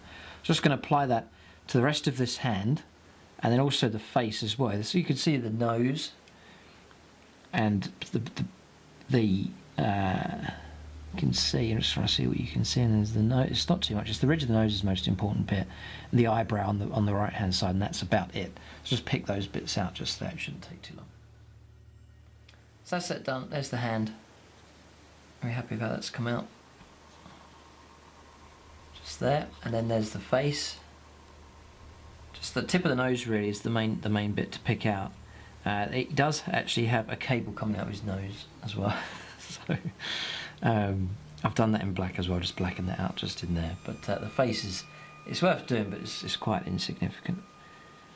It's difficult to do. There's not too much to it. It's just the nose really. The eye there on the left, we'll fill that in with that nice HOF blue a bit later. That'll be a nice feature to that face, so we'll add that in. Yeah, so it's going to be Lothern blue here. So keep the Ceramite White open, need that, and then the Lothern blue here. So this is for, if I show the artwork here, so areas like this, see these bits here, they need to be done. There's larger bits here, and then you also see like the sighting equipment and lenses and things are in that colour as well. There's one down there on the belly. So there's different spots around the miniature that can have that on there. So I'm also thinking about putting it in between these bits here on this weapon. It's sort of meant to be a charged weapon, so I'll maybe add that in now. So I'm going to take watered down Lothern blue and then run it in between the gaps here. So you end up with the silver on top, running in between the gaps. So you've got the silver on top and the charge in between. So it actually looks quite nice.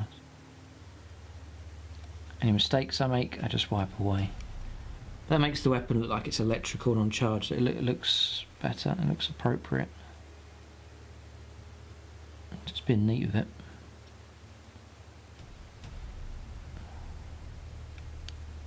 Like so. Yeah, I like the way that's come out. That's come out right. So you see it there? Looking good. Obviously, I'll just repeat the process on the other side. So then also, with a nice tip on the brush, there's things like these bits to do. Just here. It's nice and neat up to the shaded area. And just fill them in. Adding a nice colour and dimension to the model here. Nice introduction of another colour. You can use, I've mentioned HOF blue, you can use that, it's very similar, but it's Lothern I've been using on the rest of these Guitarii. I was just going to keep it the same. Just working on those. I'm going to go around, there's places like little lenses and things on his eye, there's one here just on the belly. So just fill that in. Not entirely, just leaving the shading in place. Like so. Just go around the miniature and do all of those. In fact, I'll show you what the highlight looks like. So I've dotted that in there on that lens. Then take the HOF blue, put it on the palette, and then about 50-50 with the Ceramite white, mix up a lighter version. Then just simply dot that in the middle. Like so, and that lifts that out. Like so, and I'm going to leave that. And then for these, just along the top of these. 1, 2, and 3. Just catching them at the right angle. So then the effect you'll have will be the blue underneath and the lighter version on top, and it gives that sort of glowing light bulb kind of effect. Just there. So they are not done. Then that's the effect you're creating. And you're introducing a lovely colour. It really complements the silver, the bronze and the red as well. So it's exciting and looking good. So let's go around the rest of the miniature, picking out all that detail with those colours. We're getting close to finishing now.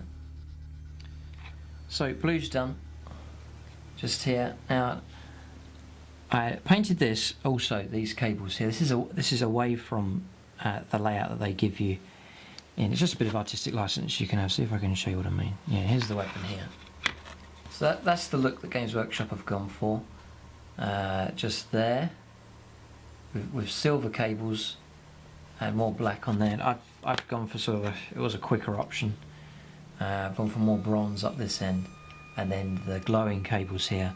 But I did run the highlight down in between those gaps, as you've seen, and then also the highlight colour as well. The Lothern blue mixed with white, just along the top as well, just to enhance that even more. But I love that glowing effect, that electrical kind of look looks great. So it directs the attention towards that weapon that he's carrying.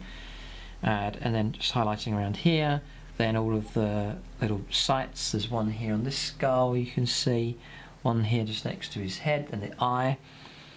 There's one on the belly, and there's one here on the end of the axe, just there as well.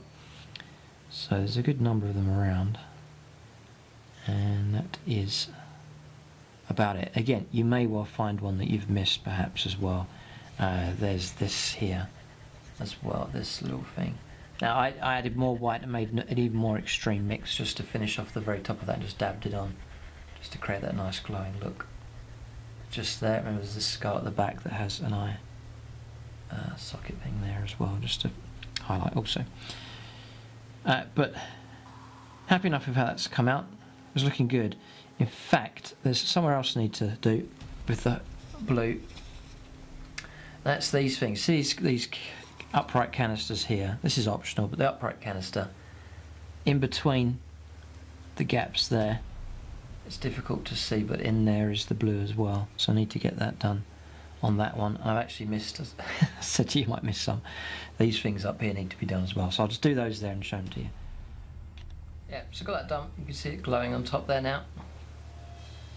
Just missed that one out. And then this canister here, it's hard to see, but it's the gaps in the lantern here. Maybe I could tilt it there. You can see it just there. It's in between there. There's 4 of them. 1, 2, and then the other side 1, 2.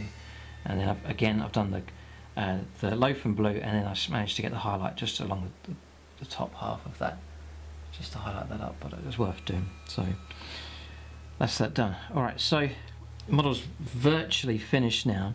So what you have really, I think, to finish off, I think there's not much else to do. So really, you have this Admech symbol. It's here on the back, and it's on both sides of the axe as well. So I'm going to show you how to do one. So we'll do this axe here. Left of the skull in black, exactly half. Nice and neat. And then the opposite side for the cog. And I'm just running the brush along the detail because it is 3D, it is embossed for you. Just there, so I'm just filling that in. And then half of the cog, just up to the end there, like so. Then ceramite white, I'm taking some out of the pot and putting it onto the palette, adding a bit of water, just so I've got a nice flow to it.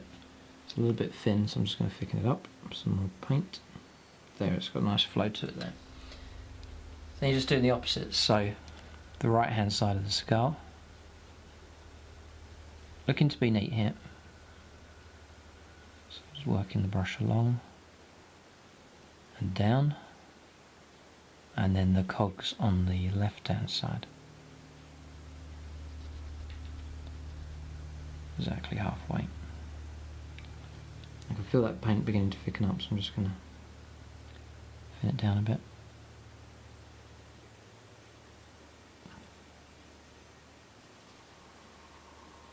Like so. I'm just literally running the brush across the top of those cogs, just there, and that's the symbol. So I'm going to repeat that on the other side of the axe and on the back there as well. Get that done.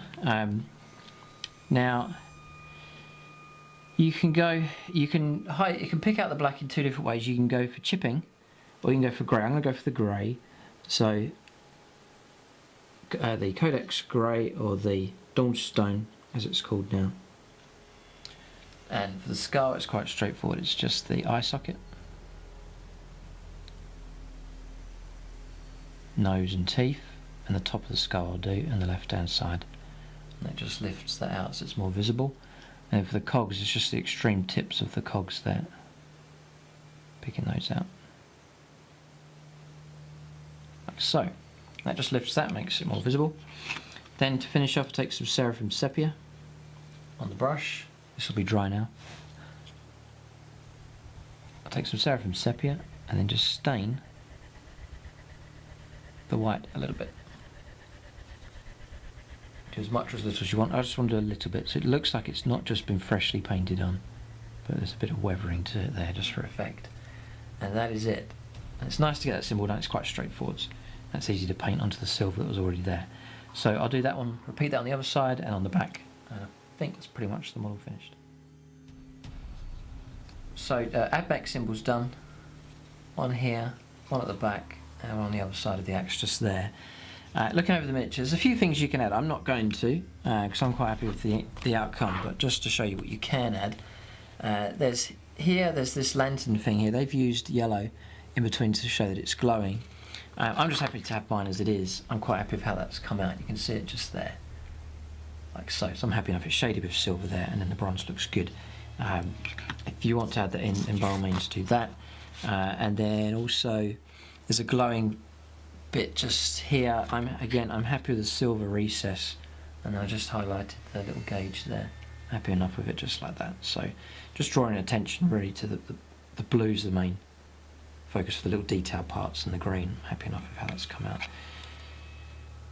In that case, we've virtually done, apart from this, there's this checkered sort of castle wall pattern here along the top. So I've done that on my other Skitarii units, the infantry and so on, so that's appropriate to put on.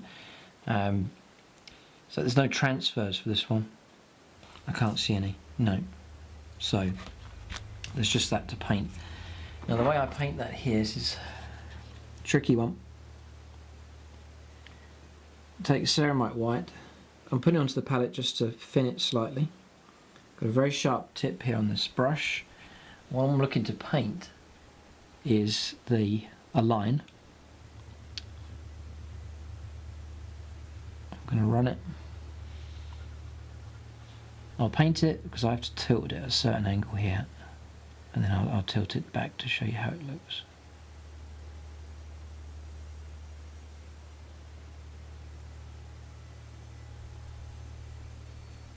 It's going on alright.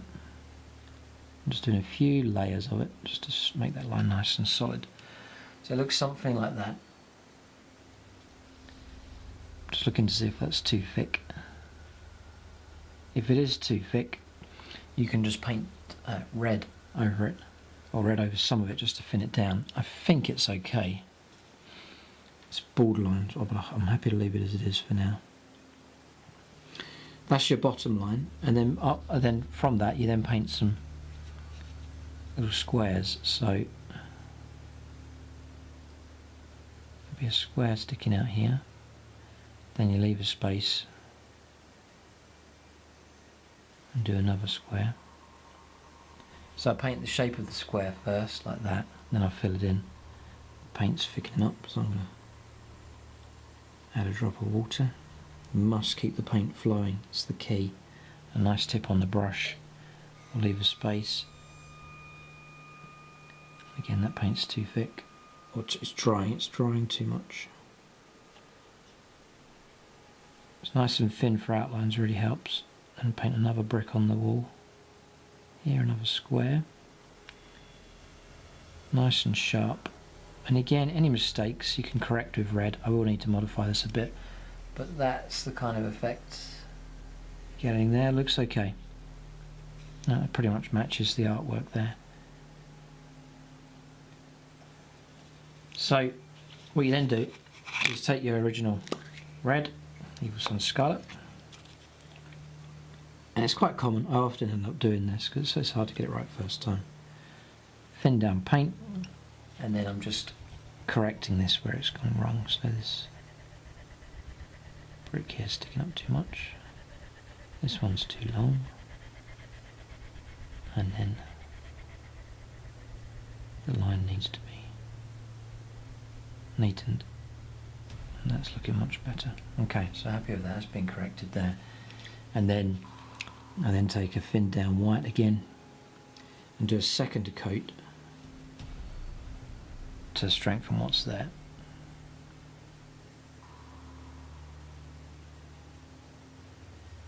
So take a few coats, better do a few coats but nice, sharp and clean, rather than a thick coat and you're battling with it trying to get it right. So I've been off with that. Yeah, that's looking better. So you can see that's the kind of result we've achieved there. Just need to repeat that over the other side, and then when it's finished and you're completely happy with it, I'll actually stain it a little bit with some sepia. Just takes away the starkness of that white. But it's a nice finish. It is worth doing that. It's classic Skitarii. It's very iconic. Heraldry or symbolism being used there. So it's worth doing, I think. It's a nice finish. Alright, so finished here. You can see the result of how that looks. I haven't run that design all the way underneath. I've just stopped it there at the edge. Don't see the need to run it all the way around and underneath, just on top. I've added a little bit of Seraphim Sepia. They can hardly notice it, but I've just on the lower parts there, just to fade it in a little bit, just take the starkness away. I think the miniature's finished now. So I'll just get that in focus so you can see, but there he is. Very, very happy with how he's come out. So it's risky painting these here. You don't get any practice. This is a one-off. So you're applying the technique and then trying to film it at the same time, hoping it comes out alright. But the technique's worked here. I think it's come out pretty good. So to finish him off, for this basing scheme, I do add some flock here. So it is verdant green. I didn't cover it in the materials section, but it's verdant green here. I buy it from a company called Total System Scenic, TSS. You can use any flock that you want, it doesn't matter, but that's the flock that I use on the city fight terrain. So what you're basically doing is taking some PVA, taking an old brush, and then just dabbing on as much or as little as the flock that you want. I try to do it random. I should just put some on a skull here, so I'll get that removed now. Just licking a brush and removing the glue off. So, and just dabbing on. Don't want to do too much, don't want to do too little, just random patches. Try to be as random as you can. Squeeze a little patch just behind there. A little bit just there. Spinning around, do a little bit right at the front. This is a time, if there's anywhere on the model where, or on the base where some sand has come off or it's got chipped, just blob a bit of this over the top. And it not only repairs it, but it covers where that damage has happened. So just some random patches. I'm going to tuck one in here, right along a little bit, and then just entirely random, like so. It looks right. Put him into the tub.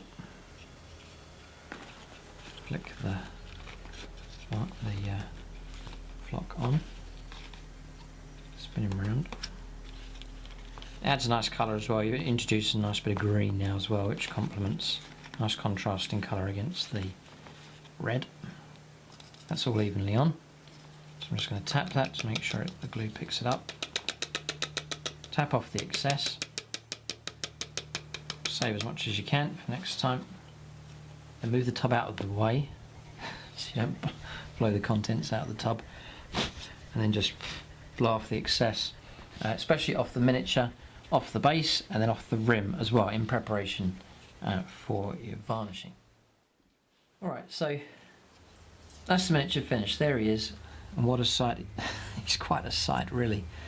Nice big miniature there, and very happy with how he's come out. So that's the same technique we've used for the Scutari, regular Scutari infantry really, and then the same process for the vehicle that we've seen on the channel here for the in-depth paint tutorial, and now here for this in-depth paint tutorial as well for this character miniature.